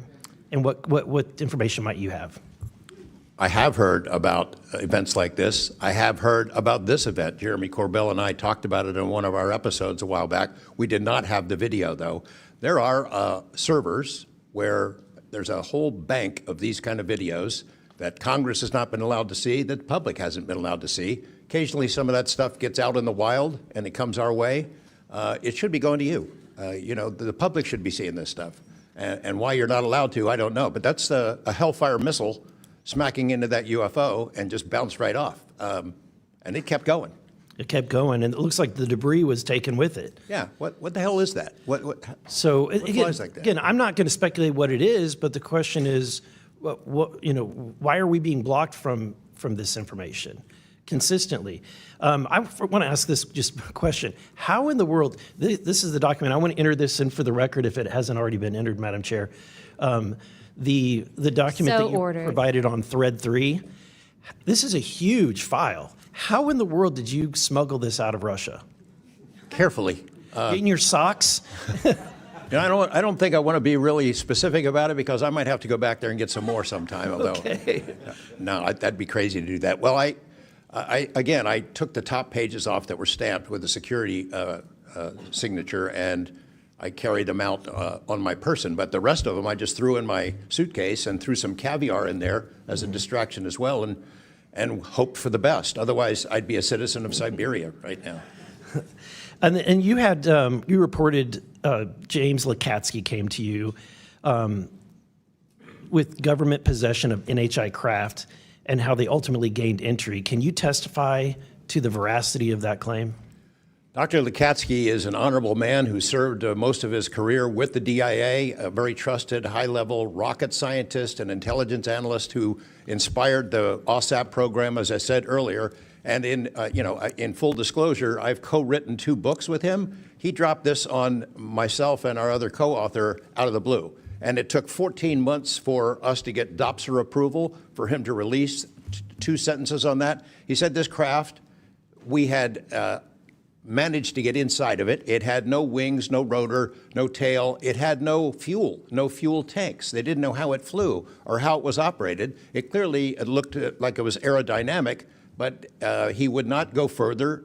He's a by-the-book guy, and until he gets clearance to say more about that, I don't think we're going to hear much more. But it's not ours. It wasn't ours. We didn't make it. We didn't know who made it and how it was built and how it operated. We've got at least one.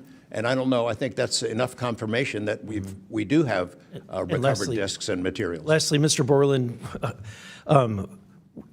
in the classified realm, have you been exposed to undeniable confirmation of NHI technology? And then my second question is BAE Systems involved in any way with reverse engineering exploitation of non-human intelligence craft? Yeah, we're gonna have to have a conversation this skip for that. Whether I'm legally even allowed to answer that, and whether you're even allowed to hear it, sir. Okay. Again, you can sense our frustration, and so I just want to thank you for coming forward. We will continue to fight because look, this is about making sure that this government belongs to the people and restoring the republic the way it was intended to be.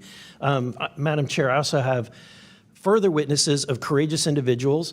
It was given to me by Dr. Stephen Greer, including Michael Herrera and his testimony. We have Roderick Castle and his testimony, Randy Anderson, his testimony, Stephen Digna, and others, 3 others, all saying similar things to what the witnesses today have said, and I would like to enter that into the record as well. No objection. Thank you. I now recognize Representative Lee for 5 minutes.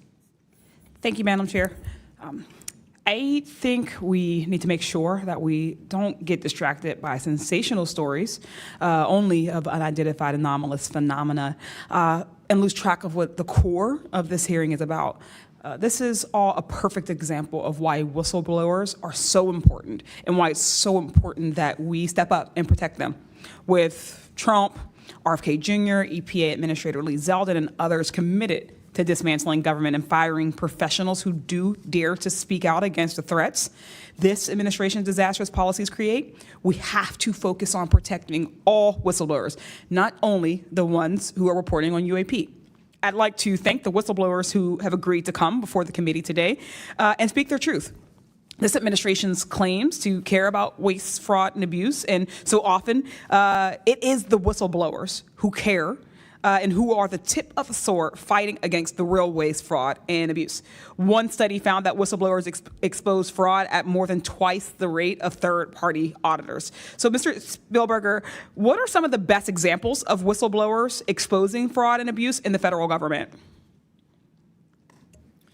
Thank you, Congresswoman. Again, whistleblowers have played such a vital role across so many different issues. One prominent example goes back to the 2014 VA waitlist scandal. POGO actually played a very instrumental role coordinating with Iraq and Afghanistan Veterans of America. At that time, we received tips and whistleblower disclosures from over 800 different individuals talking about the VA subjecting veterans to extensive wait times in order to get the basic standard of care that they deserve. It certainly prolonged serious illnesses, even contributing to hastened deaths, and we were able to help shed more light on that issue, which I think just emphasizes the importance, even outside of the national security context. We are often still talking about serious issues and even life and death concerns. And unfortunately, whistleblowing can lead to serious repercussions and retaliation, especially in this vindictive and lawless administration. Mr. Spielberger, in the past, what kinds of retaliation have they faced, and what are we seeing today under the Trump administration? So we've certainly heard about a number of different examples of retaliation. One that I'd like to highlight that Mr. Borland referenced previously is retaliation through abuse of the security clearance process. That can have grave implications not just for a whistleblower, but also their ability to seek legal counsel and defend themselves against retaliation. And when we look at the past several months of this administration, unfortunately, we've seen a really systematic approach toward dismantling the nonpartisan civil service. We've seen the mass firings. We've seen undermining of independent agency watchdogs, mass firings of inspectors general, undermining the Office of Special Counsel, the Merit Systems Protection Board. Again, these entities that are meant to be independent and play a critical role in investigating whistleblower disclosures and ensuring that their rights are protected. Yeah. Thank you. In 1989, Congress passed the Whistleblower Protection Act and then broadened it again in 2012 to ensure that federal workers could feel free to come forward to their elected officials. And it's a good thing we did, because whistleblowers have played a more important role than ever since Trump has taken office. It was thanks to a whistleblower that we learned that DOJ allegedly put every single American's personal security information at risk by bypassing safeguards and copying all this data to an unsecure server. I ask unanimous consent to enter into the record a New York Times article titled, quote, "DOJ put critical Social Security data at risk," whistleblower says. Good to go. Thanks.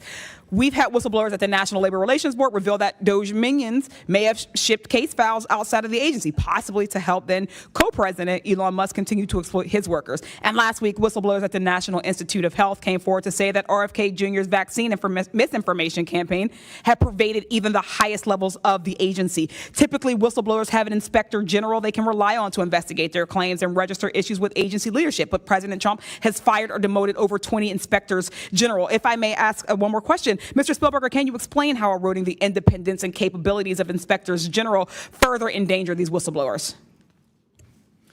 Absolutely. So again, whistleblowers already face incredibly great challenges in coming forward under normal circumstances. And when we erode these entities that are expected and required to enforce whistleblower protections, fairly investigate their disclosures, it calls into question the integrity of their investigations and findings, whether they'll take whistleblowers seriously when they come forward, and whether we can trust that they will use their authority to enforce the protections of whistleblowers who do come forward, essentially whether they will continue in their role as an independent watchdog or basically become a lapdog for a current or future president. Thank you. And I will take no more liberties. I yield back. Thank you. I now recognize Mr. Crane for 5 minutes. Thank you, Ms. Chairwoman, for holding this hearing. Thank you to the witnesses for appearing. In the effort of transparency here, I got to admit to the witnesses that, growing up, I really never believed in UFOs or any of this stuff. I always thought it was a little kooky and whatnot. But, after hearing, your testimony from honorable service members, watching videos like my colleague, Mr. Burleson, just presented, I got to admit, I've become a believer. Not that I know where these things come from or, what they really are up to, but I'd like to start with asking the witnesses. Mr. Nusatelli, you were in the Air Force, right? Yes. Did you believe in UFOs prior to your encounter? I've always been interested. Okay. Chief Wiggins, you're currently in the Navy, is that correct? Correct. Did you believe in UFOs before your encounter? I did. I'm from Las Vegas, and I've watched George Knapp my whole life. Okay. What about you, Mr. Borland? I have always been open to where facts go, so. Were you guys scared or hesitant to come forward and tell your story because of fear and believing that you might be reprimanded or ostracized from society because of your stories? Mr. Nusatelli? Yes, absolutely. I probably would not have come forward if I didn't have documentation to prove some of my story, and I also wouldn't have come forward without the people that paved the way for us in, the first congressional hearing. So, Chief, what about you? Once I got the okay from the Navy from top down, that gave me a level of relief. Prior to that, I didn't have any thought left or right of that, but thank the Navy to give me the go-ahead, and that gave me the relief that I would not have any level of reprisal or anything happen to me. Mr. Borland, how about you? Absolutely. I mean, after I went through everything, it was pretty clear that I caused a major issue in the executive branch, so I did what I was supposed to do, and that's why I haven't spoken publicly. That's why I'm happy to be here. This is how I wanted this to be done in regards to me. Mr. Borland, why do you think that you faced reprimand and discipline for your effort to come forward and be transparent about what you saw? About what I saw is the reason why I got into what I know and has been disclosed to Aero and the IG. And I think that information, well, it was labeled an extremely sensitive national security issue. Thank you. Mr. Knapp, I've watched many of your videos on Joe Rogan and other places. One of the big questions, I think, for many of us is why do you believe that the federal government refuses to be transparent about this issue? I think there's probably multiple reasons. At the start, when these things first started invading our skies in large numbers, we were scared. It was right after World War II, and we didn't know what they were, and they didn't want to panic the public, and that was probably a good call. Over time, I think the lying sort of became institutionalized, flights over Washington, D.C. in 1952. They're seen, they're captured on radar. Jets are chased after these objects, and then we get an explanation it was a temperature inversion. And those kind of lies have been told for a long time. What was told to me by an investigator from Congress, a guy named Richard D'Amato, who was sent after this story by Robert Byrd and Harry Reid, he came out to Nevada, tried to get into Area 51, did get in there, looked around, talked to people, trying to get to the bottom of it. He believed that this program, reverse engineering, et cetera, was inside, had been moved inside these corporations. And he said, when this comes out, people are going to go to prison. And he meant people who were basically misusing legitimate national security funds, tens of billions of dollars, in order to keep this cover-up going.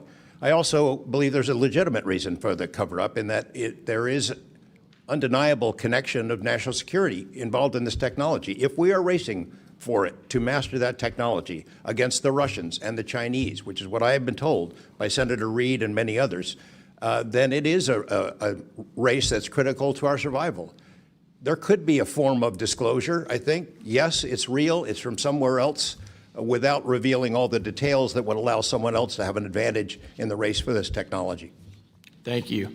Finally, I'd like to enter into the testimony a letter I sent to the DoD regarding the case of Major David Charles Grush, a UAP whistleblower who's been extremely helpful to this committee.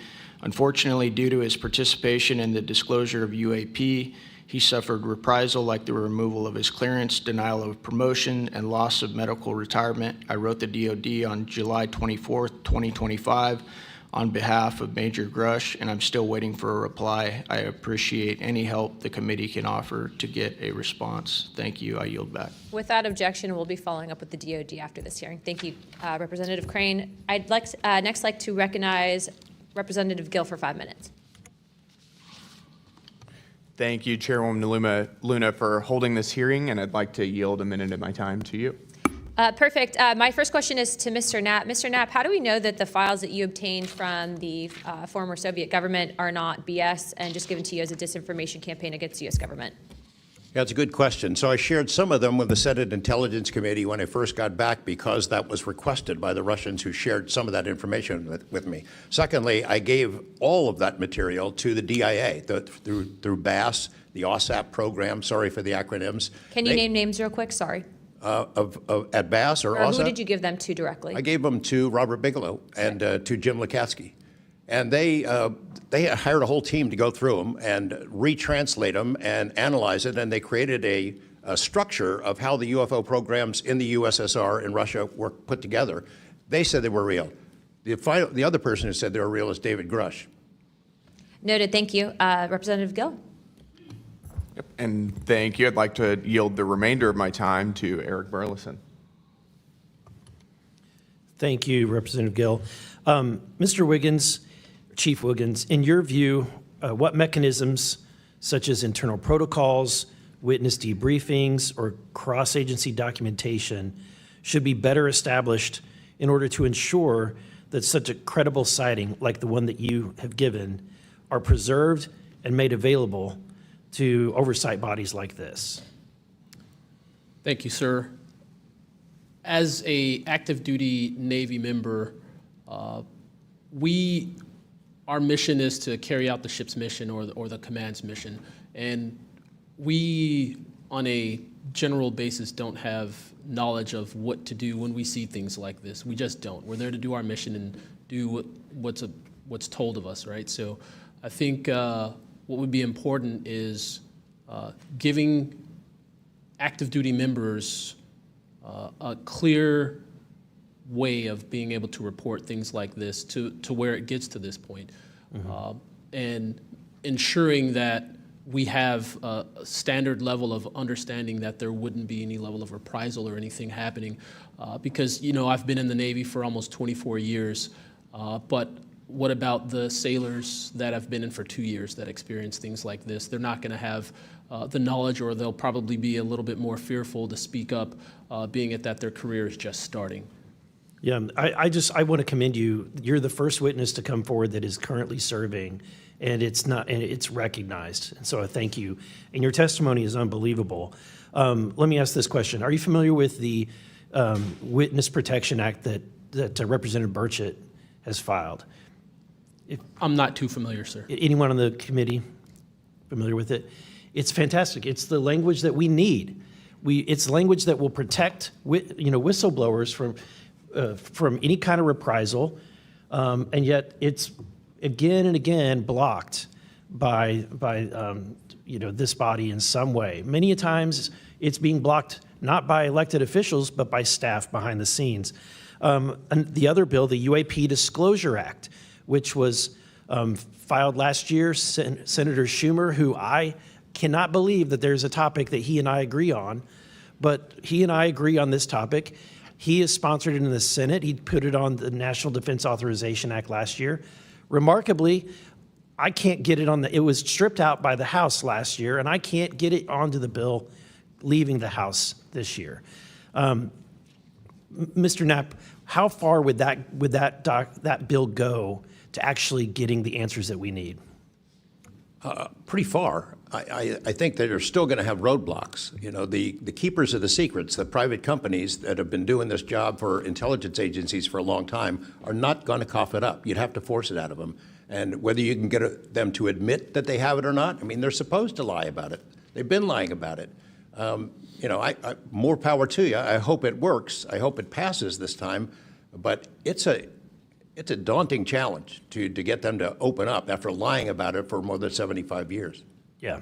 And then finally, Mr. Borland, when you engaged with Arrow in 2023, you noted that their public statements did not match the reality that you and others had witnessed. In your assessment, what were the key limitations of Arrow? I would put it to you this way. The statement Arrow has made is scientific evidence of extraterrestrials. Scientific evidence requires a scientific control. Extraterrestrial is an entity on another planet. The only way to scientifically prove extraterrestrial is we have to go to that planet, acquire technology, bring it back, and compare it to what we have here. So you're saying they won't let anything out or they won't come forward unless they confirm that unless they go to the planet and confirm where its origin is? That would be scientific evidence, yes. And by that statement, Arrow found no scientific evidence of extraterrestrials is basically, I don't want to call it a psyop, but a misrepresentation, because we do have things. But making that statement is not technically a lie. It's a misrepresentation of the full truth. Thank you. Madam Chair, may I, just since we're on that topic real quick, how do we get to these other planets? How do we pass the Van Allen radiation belt safely? Good question for you. I cannot answer that for you. Thank you. I would now like to recognize Mr. Perry for 5 minutes. Thanks, Madam Chair. I think I'll start with maybe Mr. Borland. So you have a clearance, right? You're in uniform, you have a clearance. When did you leave service? What year? I left in 2013, February 2013. Who was the president, if you recall? 2013 would have been President Obama, sir. Wasn't President Trump, right? No, sir. Okay, so you have a clearance, right? You're serving in uniform, you have a clearance. Yes, Your sir. story, I think many of us are kind of picturing the scene. You walk out in the flight line, having a smoke, this event occurs. Do you have the perception, at least I do, based on your story, that this involves the U.S. government? Whatever you saw involves the U.S. government. That is 100% my opinion then and now. And was there an after action? Do you do a daily debrief of the activities of the day? Was any of that recorded? Was there a conversation with the command? Was there any documentation that you know of at the time? Not to my knowledge. I mean, like I said, I talked about it on the ops floor, and a couple of people had pulled me aside, some older enlisted, and were like, you probably want to keep that to yourself. So did you get the impression that they knew what you were talking about, just didn't want you to harm your career or seem crazy, or that they didn't really witness? Did you know anybody else that witnessed what you saw? Again, not that night. Like I said, the only people that would have been out there would have been security forces, and then those of us that were doing ops. Security forces in uniform or contract? Probably both. Did you talk to them? Did anybody talk to them in an after action? Not to my knowledge, sir. Was there any interest in the command to determine and verify what you saw? Not to my knowledge, sir. It's unfortunate. Chief Wiggins, Thank you for your service, gentlemen. Thanks all of you for your courage to be here. Your story's a little bit different. Sounds like it, well, for both of you guys, and also Mr. Nusatelli, if this were sanctioned by the U.S. government, even though you have a clearance, but it's classified above the clearance level, do you see any reason why they would allow you access, being present, viewing it,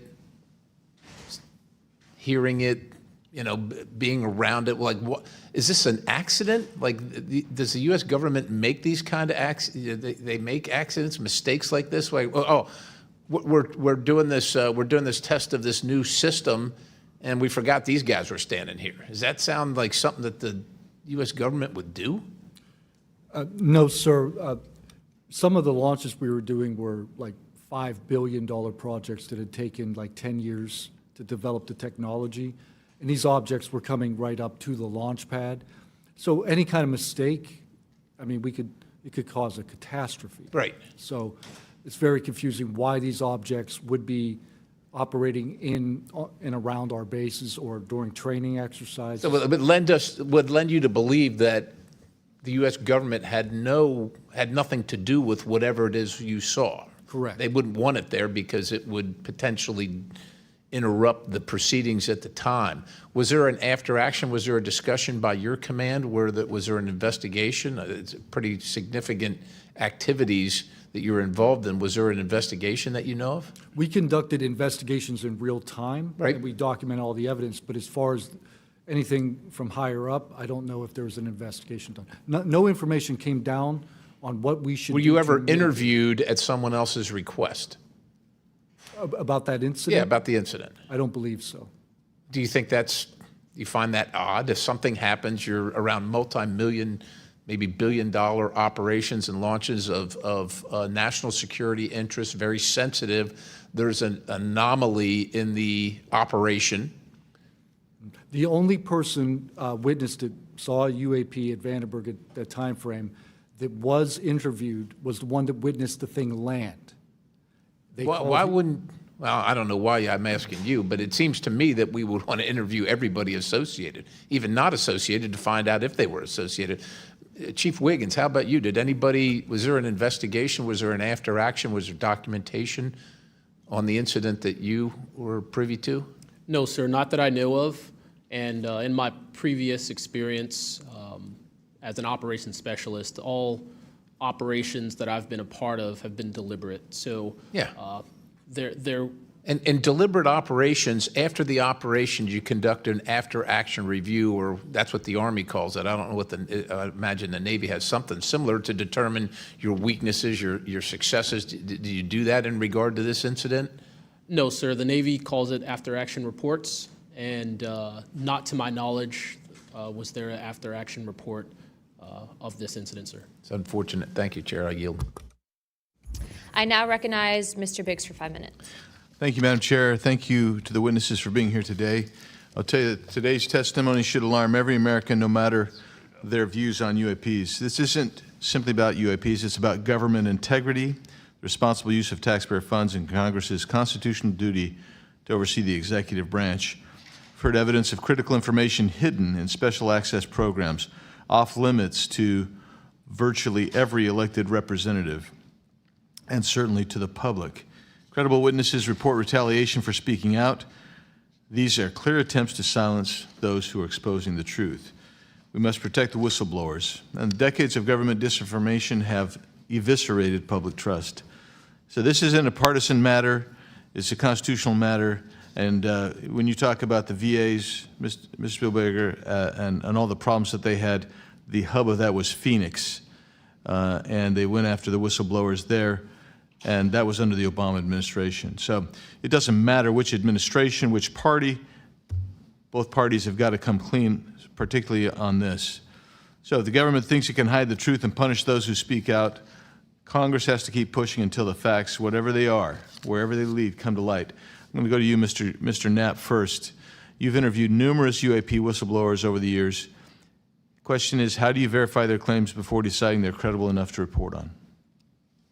Combination of factors. First, you check their credentials. Did they really serve where they said they did, and did they work where they said they did? Are there any other witnesses? Is there visual proof, film, footage, things of that sort? You ask the people around them that know them, that used to work with them, if they're credible people. That's one way. You know, I think about Arrow, the organization that this body created to deal with witnesses and whistleblowers. I hope I'm not taking too much of your time here, but they invited people to come forward, service members who knew, saw things and had experiences. And I can tell you that the people that I have talked to who went through that are deeply disappointed. There was a guy named Bob Jacobs who was a lieutenant attached to Vandenberg in 1964. His unit would record missile tests. They recorded all of them. On one of these particular tests, a UFO comes out of nowhere, zaps what looks like a laser beam at what would have been a nuclear dummy, a nuclear weapon, and disabled it. And he is called into the commander's office. Two guys in suits clip that film footage out that shows the UFO, and he's ordered to never talk about it. He comes forward to Arrow. He heeds the call, thinking he's doing his duty as an American to tell that story, and they completely dismissed him. They made up a story that they had tracked down the original footage, and there was nothing like that in it. Well, there was no original footage. It had been taken away the day the footage was recorded. He's deeply disappointed. People like Bob Salas, who had worked at a nuclear ICBM base, who saw UFOs flying over the base, and these missile silos were taken down. He went to Arrow, too, and was completely disregarded. It almost looks like Arrow operated as a counterintelligence operation to get people to come in, tell their stories, and then discredit all of them. I can't imagine that any whistleblower or witness will ever go to Arrow again because of what happened under the first director, who's now long gone, but still seems to act as the spokesperson for that organization. And I would say, Madam Chair, maybe at some point we need to really dig deep into Arrow, and I would encourage us. Oh, I'd be happy to send maybe a subpoena to Mr. Kilpatrick. That'd be fun. Mr.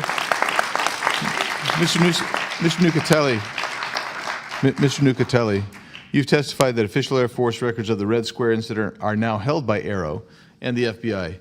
Has Congress or you been denied access to those records, and on what grounds would we be denied access, you or us? No, the records are unclassified, so okay, provide them to.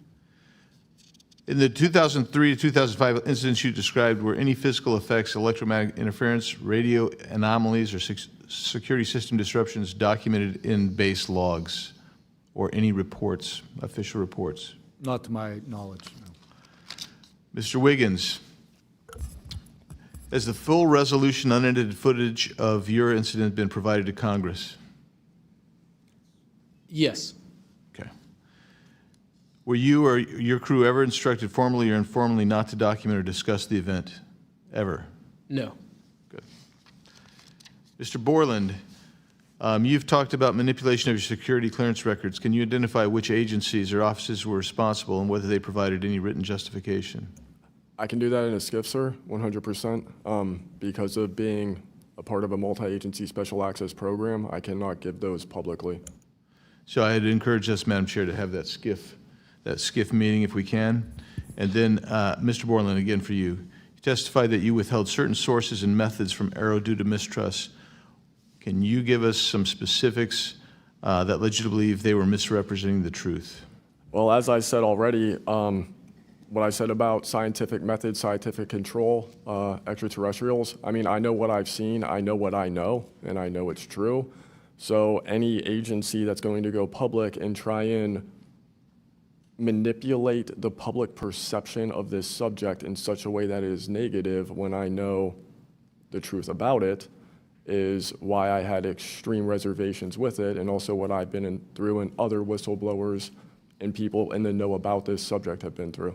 So, Madam Chair, thank you for letting me wave on. I think the key thing there you talked about was manipulation of message, manipulation of narrative. That is really the problem with this entire the system that we've seen since you've started these wonderful hearings, Madam Chair, and I thank you so much. Thank you, Representative Biggs. The chair would now like to recognize Mr. Begich for 5 minutes.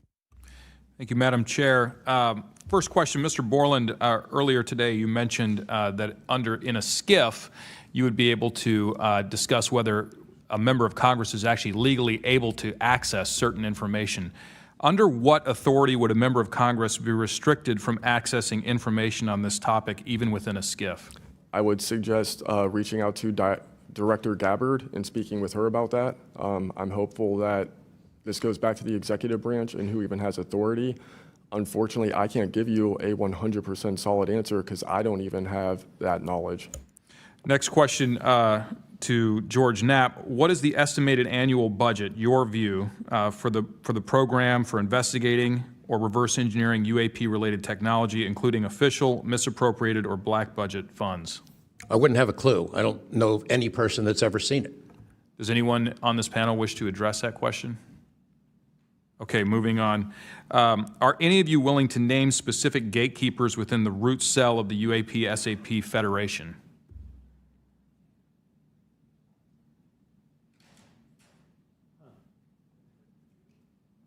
You mean specific people and contractors that have dealt with us and kept the secret? Specific individuals.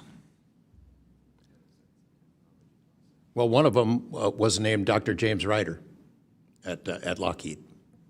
But, you know, again, to emphasize, I don't fault these contractors for doing what they were asked to do by our government. They're supposed to lie if people ask about it. And the intelligence agencies who gave this stuff to them, CIA, I think primarily, told them to keep it quiet, and they've done that. And I suspect that they'd like an off-ramp, that they'd like some help with figuring out this technology at some point. And this is, again, available to anyone, is there a security classification guide for UAP or NHI?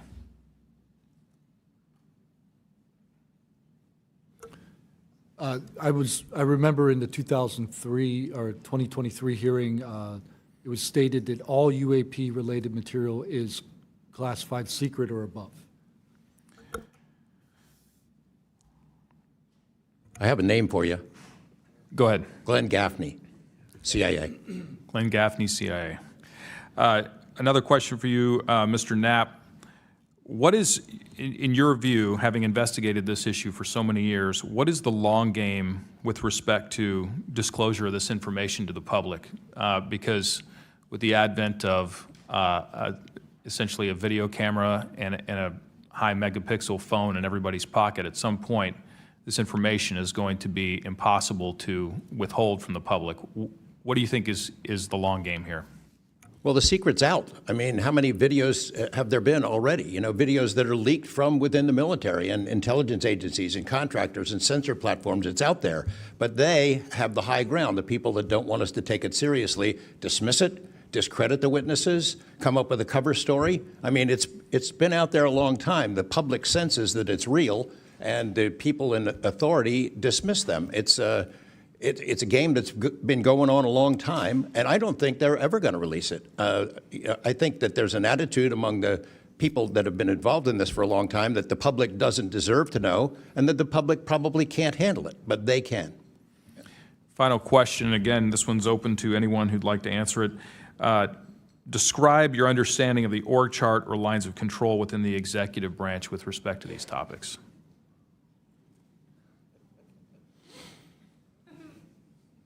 And if you'd like to address that in a SCIF, feel free to say so. That could work as long as I'm legally allowed to and you are legally allowed to receive it. I think these programs are in the executive branch, National Security Council and over on that side. That seems to be what some of our witnesses have told us over the years. So you can, you know, Congress can file all kinds of requests. The FOIAs can be filed with the Department of Defense, Department of War now, and they can honestly say, well, we don't have it, because they don't have it. Thank you. Is there anything in my remaining 30 seconds that you'd like to share on any of these questions that I've asked you today? I applaud the committee for trying to tackle this monster of an issue. I really appreciate that it might be the only bipartisan issue in Washington where everybody can agree. We've watched multiple hearings now. Everyone is asking the same kind of questions, whether right or left, and honestly want the answers. And Chairman Luna, Chairwoman Luna, I appreciate your dedication to this, Tim Burchett and the other members for sticking with it, because it's come up in Congress before, and they had hearings, and then they dropped it for 50 years. So it's going to take a lot of time to get to the bottom of this, and I applaud your commitment to getting to the truth. Thank you, Mr. Knapp. Pursuant to Committee Rule 9C. Madam Chair, can I ask a parliamentary question of you? Yeah, sure. Does this subcommittee have the authority to do subpoenas? Task force. So the task force, to answer that question, has to do it through full committee. Okay. So, and also in regards to immunity, which to Mr. Borland's point, we are going to be doing a motion to ask for immunity for you and a few other people to come into a SCIF and tell us what you know without being subject to the Espionage Act, et cetera. Thank you, ma'am. So that's just kind of an update. But as a task force, because we are not a full subcommittee and there are certain authorities that haven't been granted to us, probably because they don't want us to have it. But there are ways to work around it, so we're kind of figuring that out. Pursuant to Committee Rule 9C, the majority and minority will have an additional 30 minutes each to ask questions of the witnesses without objection. So ordered. With that being said, if you guys want to jump in the queue, I know Representative Crane, Burleson, and likely Burchett have a few more questions. I'll just start out with 2, and then I'll pass the buck to Burleson. Burchett, do you have anything? Yeah. Burchett and then Crane. Just real quick, Mr. Knapp, and short answers, please, because of time. How much of these alleged Russian crash retrieval documents have already been physically out there? So, I mean, percentage-wise of the documents that you submitted to Congress, what was public already and what was not newly released? Maybe 1%. Okay, so the rest of it should be predominantly new information. Yep. Also, can you just elaborate real quick? I know you had, I think, mentioned a Thread 3 program, but also alleged in those documents, I got through maybe half of them last night. There's a lot, and I don't speak Russian, contrary to what my people might allege. What does the Thread 3, was there any specific programs that existed within the Soviet government or groups to specifically investigate this by name real quick? It's a number. There's a number in those documents I gave you. There was a larger program that actually had 3 sub-programs that was, Thread 3 was the name I got, and then the DIA guys who looked at it figured out there was a much larger organization. And it's listed in those documents? Yes. Okay, thank you. Real quick, I'd like to ask the committee to replay that video that Burleson had played earlier. I want to ask every witness here, specifically ones that have sensor training or have been able to recognize some of this movements real quick. So if you guys can please roll that real quick.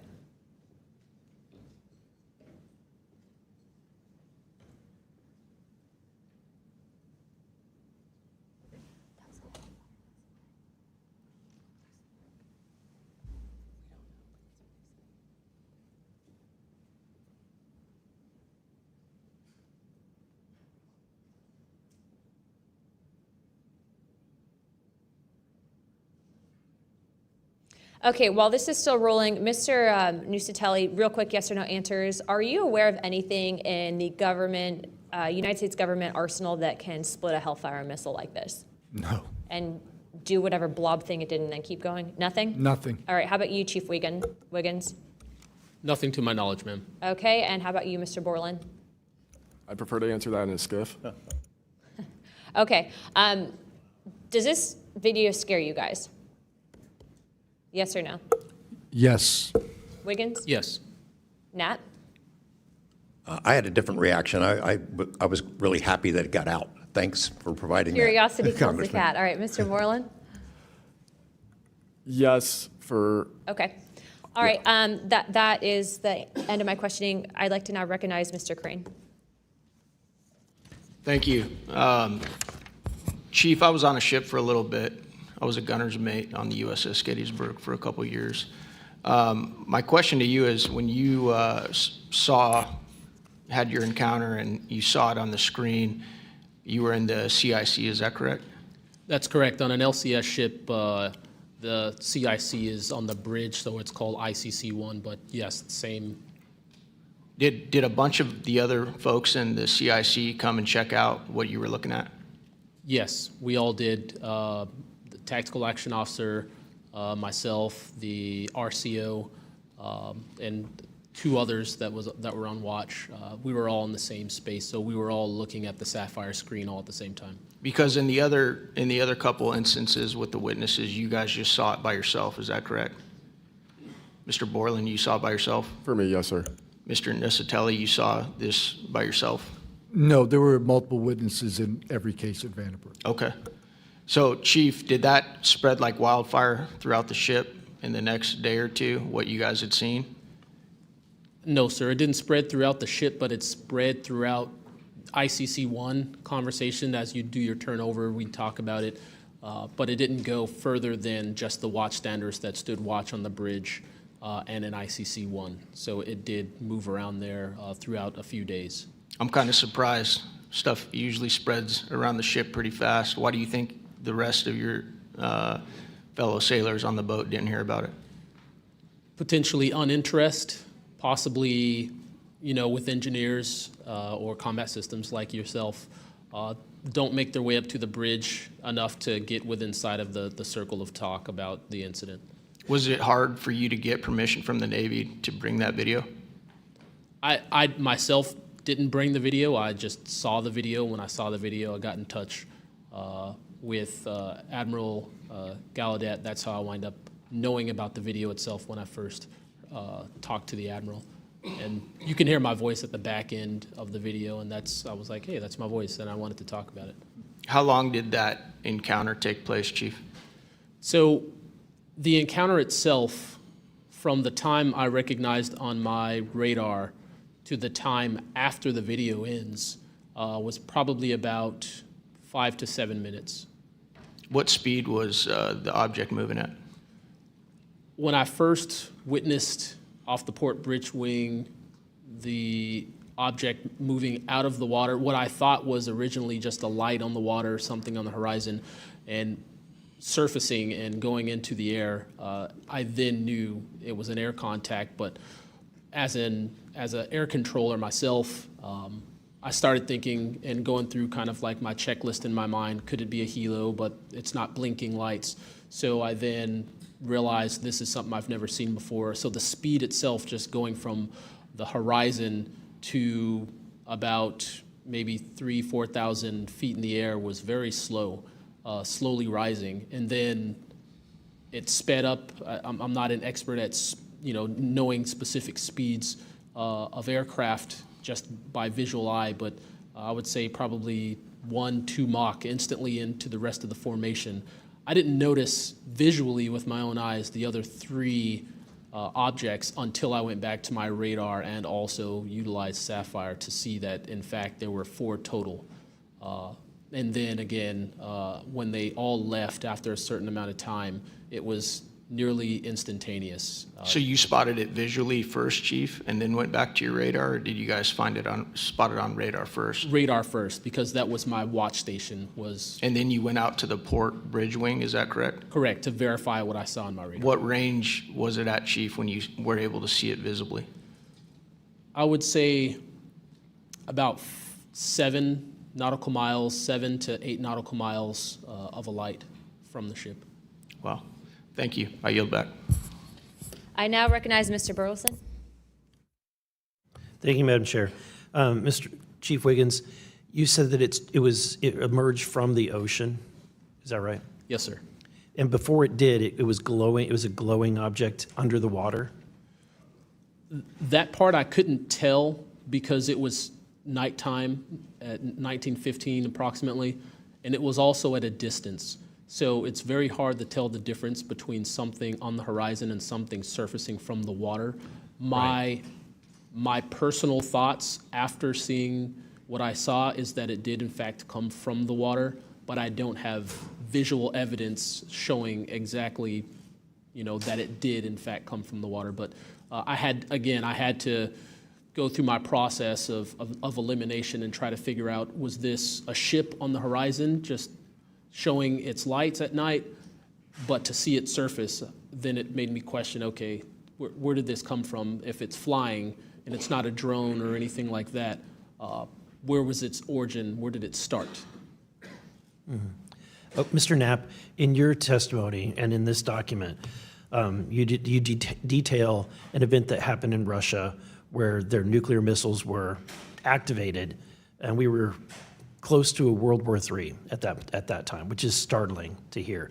It's also good to know that as we have investigated the JFK files as well, that we're learning that that there was a document that was sent between Russia. There was an agreement between Russia and the United States that if they were to see some unidentified objects over sensitive sites, that they would report it to each other. Are you familiar with that document? Yes, I'm also familiar with the rhetoric, public rhetoric between President Reagan and Gorbachev at the time, too, that they traded statements about wouldn't it be something if we were threatened by something from way outside, how we might work together. I know for sure that they had conversations about it, and I know we did reach an agreement to try to lessen the possibility that us detecting a UFO or group of UFOs would not be mistaken for a bunch of Russian missiles. There were exchanges of that sort that went back and forth. Yeah, and I can imagine this is, to me, the validity of this document is underscored by the fact that Russia would not want this to be known. They absolutely would not want to know, the public to know, or the United States to know that there was a vulnerability in their missile systems. Would you agree? Absolutely. And, you know, and we had many similar incidents at our nuclear weapons facilities here that have all been sort of swept under the rug, but it's pretty scary when you take down 10 missile silos during tense times and you don't have a better explanation for it than it was a special test of security mechanisms or using EMPs, which is a preposterous explanation. Real quick, we're going to cut to Mr. Ogles. He just got back. So we're in a special kind of lightning round, so 5 minutes, and then we'll go back to our line of questioning. Thank you, Madam Chair. You know, at this point, I think it's clear from the hearing that there's advanced technologies that are taking place in our airspace. You know, the question is, and I posed it in one of the previous hearings, is it ours, is it theirs, or is it otherworldly? There may not be a silver bullet at the moment, but when you look back through the hearing and the evidence that's been presented, if you're going to point the American people to one piece of evidence to start their journey on this topic, what would you suggest, sir? One piece of evidence. I would start with this hearing, in the first hearing. There is no evidence. But is there a specific, exactly, but is there a specific evidence or footage or document that you think lends extreme credibility to what we're discussing today? I would say this new video we're seeing today is exceptional evidence that we're dealing with something. With the kinetic? Yes. Mr. Wiggins? Sir, I'd have to say that if just the average person here in America looked at absolutely everything that has come across television, the internet, etc., you can't tell yourself that 100% of what's being recorded is fake or false. You have to, at some point, understand that there's something else out there. Well, I mean, and you bring an interesting point. You know, in the law enforcement community, anytime you're conducting an investigation, you're always looking at the totality of the circumstances. You're looking at all the evidence and how they piece together. And so that would be my, you know, advice to the American people, that this is a journey that is just beginning from a congressional perspective, but you have decades of data, some of it not real, much of it is, but thanks to Chairwoman Luna, we're now presenting this to the American people. And I think this latest video from Mr. Burleson is something that should get everyone pause. When you see the three orbs that drop, was that in a defensive posture, or was that in an offensive posture? And what capabilities did those orbs have that we, quite frankly, may not have? Mr. Knapp? As I mentioned at the beginning of my remarks, what hooked me on the story was the paper trail, these documents that shouldn't exist. We've been told for decades, over and over, there's nothing to it. It's not a threat. You can go about your business. And then when FOIA becomes the law of the land, thousands of pages to the contrary leak out. There's a memo by General Nathan Twining in 1947 when the country was being overflown by dozens of UFOs, hundreds of UFOs, in which he said, look, this is not visionary or fictitious, it's real. These things are craft. They're not ours. They outperform anything we've got. I mean, if you follow the paper trail of documents that they wrote before the military got wise and realized that FOIA really exists and changed their tune and not put things in writing, it spells it out pretty clearly. I'll go refer back to Russia. One incident I did not mention to Representative Burleson is Colonel Sokolov in that Ministry of Defense program said there were 40 incidents where Russian warplanes were sent to intercept UFOs. And they were ordered to fire on them. And for the most part, the UFOs would zip away. 3 of the pilots, though, did fire at these things. Those 3 planes stalled out, crashed. 2 of those pilots died. And after that, the Russians changed the standing order. If you see a UFO, leave them alone. No country in the world wants to say and admit that these objects are flying around in our airspace and there's nothing we can do about it. I mean, who wants to say that? The U.S. certainly doesn't. The Russians didn't either. And I've got to be almost out of time, but Mr. Berlin, then you, sir, real quickly. Yeah, to be honest with you, I think Bob Lazar, and not for the reasons that most would talk about, mainly because Bob Lazar was immediately discredited. They said he never worked where he worked. They said he never did what he did. But yet Bob Lazar showed up with a bunch of friends and a video camera and was filming these test flights in the middle of the desert. So clearly he knew something. Madam Chairman, if I'm out of time, I yield back. Thank you very much, Representative Ogles. I'd like to go back now on our lightning round of questioning to Representative Burchett and then Burleson. Burchett, always number 1. As well I should be. Number 1 in your heart, number 435 on the chart. That's me. Dylan, knowing you testified to Arrow, are they obfuscating when they claim to have discovered no evidence of extraterrestrial beings, activity, or technology, and are they lying to the American public? As I said before, it's a manipulation of the public perception. The statement, scientific evidence of extraterrestrials, is a true statement. It is not the truth about what is happening and what we have. Any of y'all like to comment on that further? Mr. Knapp? You're getting edgy. It's splitting hairs. No proof that they're extraterrestrials. What would that proof look like? A piece of kryptonite? What would it be? I mean, we could be talking about different forms of non-human intelligence. I think the dominant paradigm is that they come from outer space, somewhere else, and they have some way that they can cross those vast distances that we can't even imagine doing. But not necessarily, that's not necessarily the answer. So asking for proof of extraterrestrials might not be the answer at all. It's splitting hairs. We don't know where they're from. I don't know anyone who knows the answer for sure. They call them aliens just as a placekeeper kind of a word, but no one in all these programs who've studied this stuff for years, people with much bigger brains than mine, knows the answer for sure. I've talked to Navy folks that some of the deep sea areas, they think there might be something there that they're here, and I don't know when they got here. Another point that needs to be made is every time, we say we're going to back engineer or whatever you want to call it, these craft, I always say, like, it'd be like if you took I ride motorcycles, but if you took like an Indian or a Harley to the people that came over here on the Mayflower, they'd see a bright, shiny object. They might polish it. They might get it started. I doubt they could. They couldn't work on it. They couldn't put fuel. They wouldn't be able to have the capability of putting fuel in it. I just think that's we're scratching at something that we don't have any knowledge of, and that's why it's just taken so dadgum long. But they do know, the first one that cracks that code, it's over. I mean, it's energy, it's power, it's everything. And I worry too that in the wrong hands that they do that, they keep it from the rest of us because they're so invested in whatever energy sources we have here that their billionaire buddies are going to profit, and they can't retool because they know once it's out on the internet, it's over.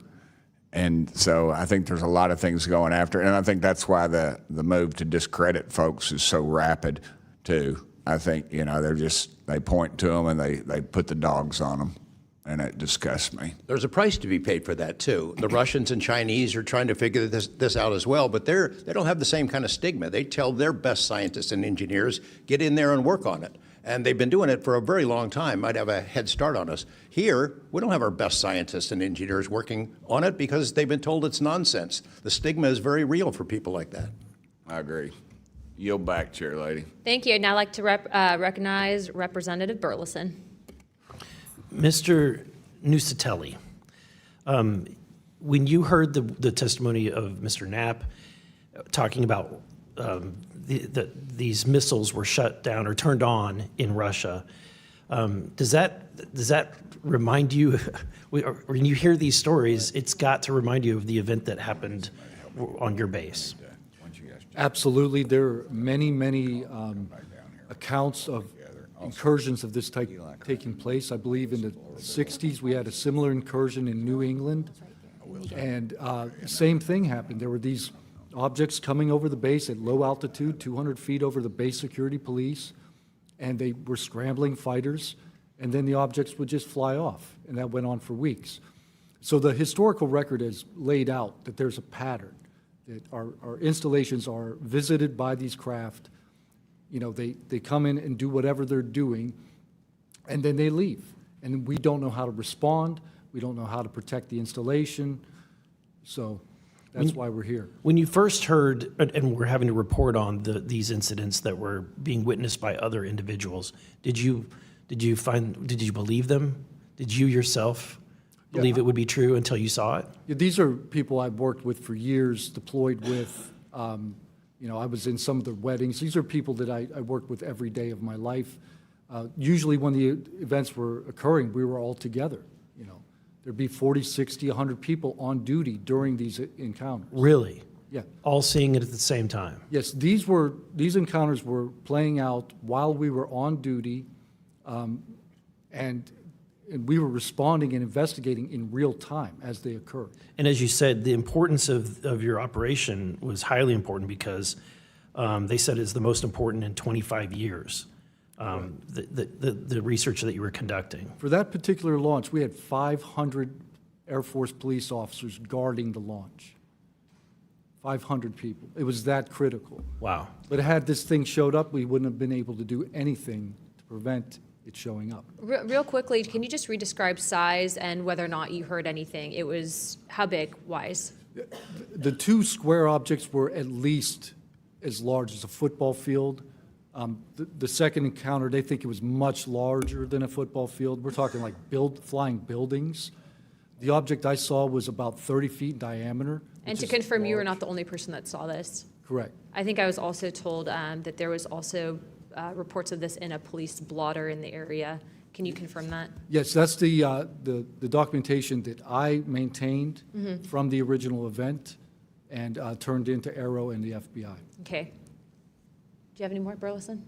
No, Madam Chair, I just want to reiterate to the American people that if you're frustrated, so are we. We're extremely frustrated. We've been, the 2-3 years. I can only imagine how frustrated Mr. Knapp is or Danny Sheehan is, and the amount of time that you guys have poured into this to try to get answers. Jaime Masson is back there. He's been pouring to try to get answers into this. I hope that you all see that we're committed to this, and we're going to be scrappy about it. We may not have the direct authority, but I can assure you, Representative Luna is about as scrappy as it gets. I wouldn't want to scrap with her. But that being said, I think that if the American people want to see answers, we need to action. We've had the hearings. It's time to take action. It's time that we pass Tim Burchett's Whistleblower Act. It's time that we pass the UAP Disclosure Act. And I think that we've had a lot of talk about this. It's time for action. Thank you, Burleson.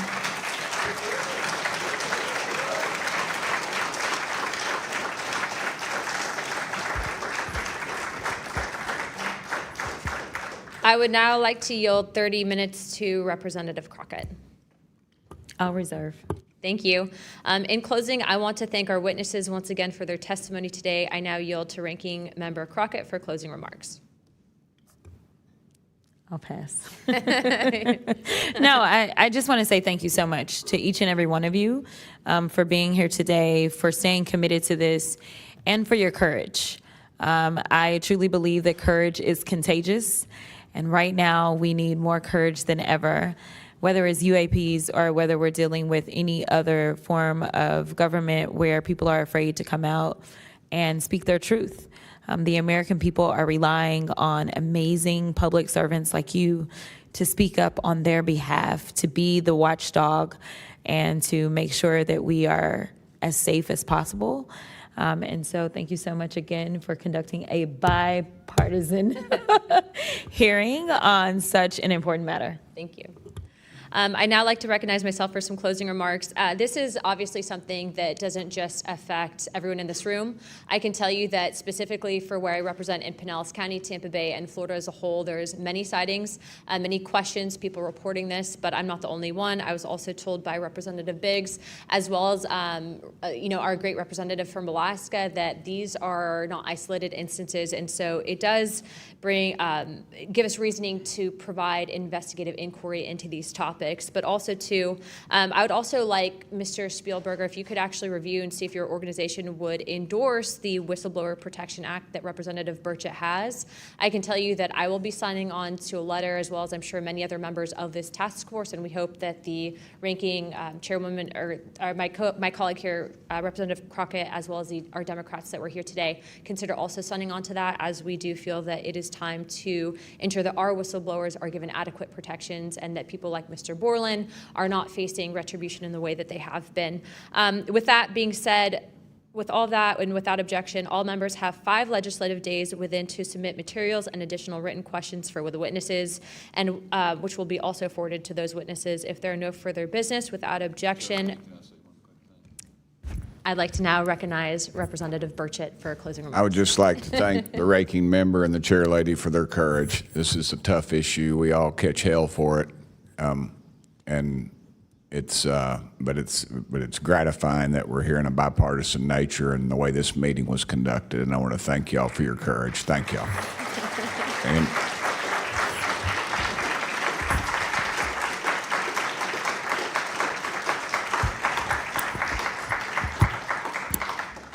without objection, the task force stands adjourned.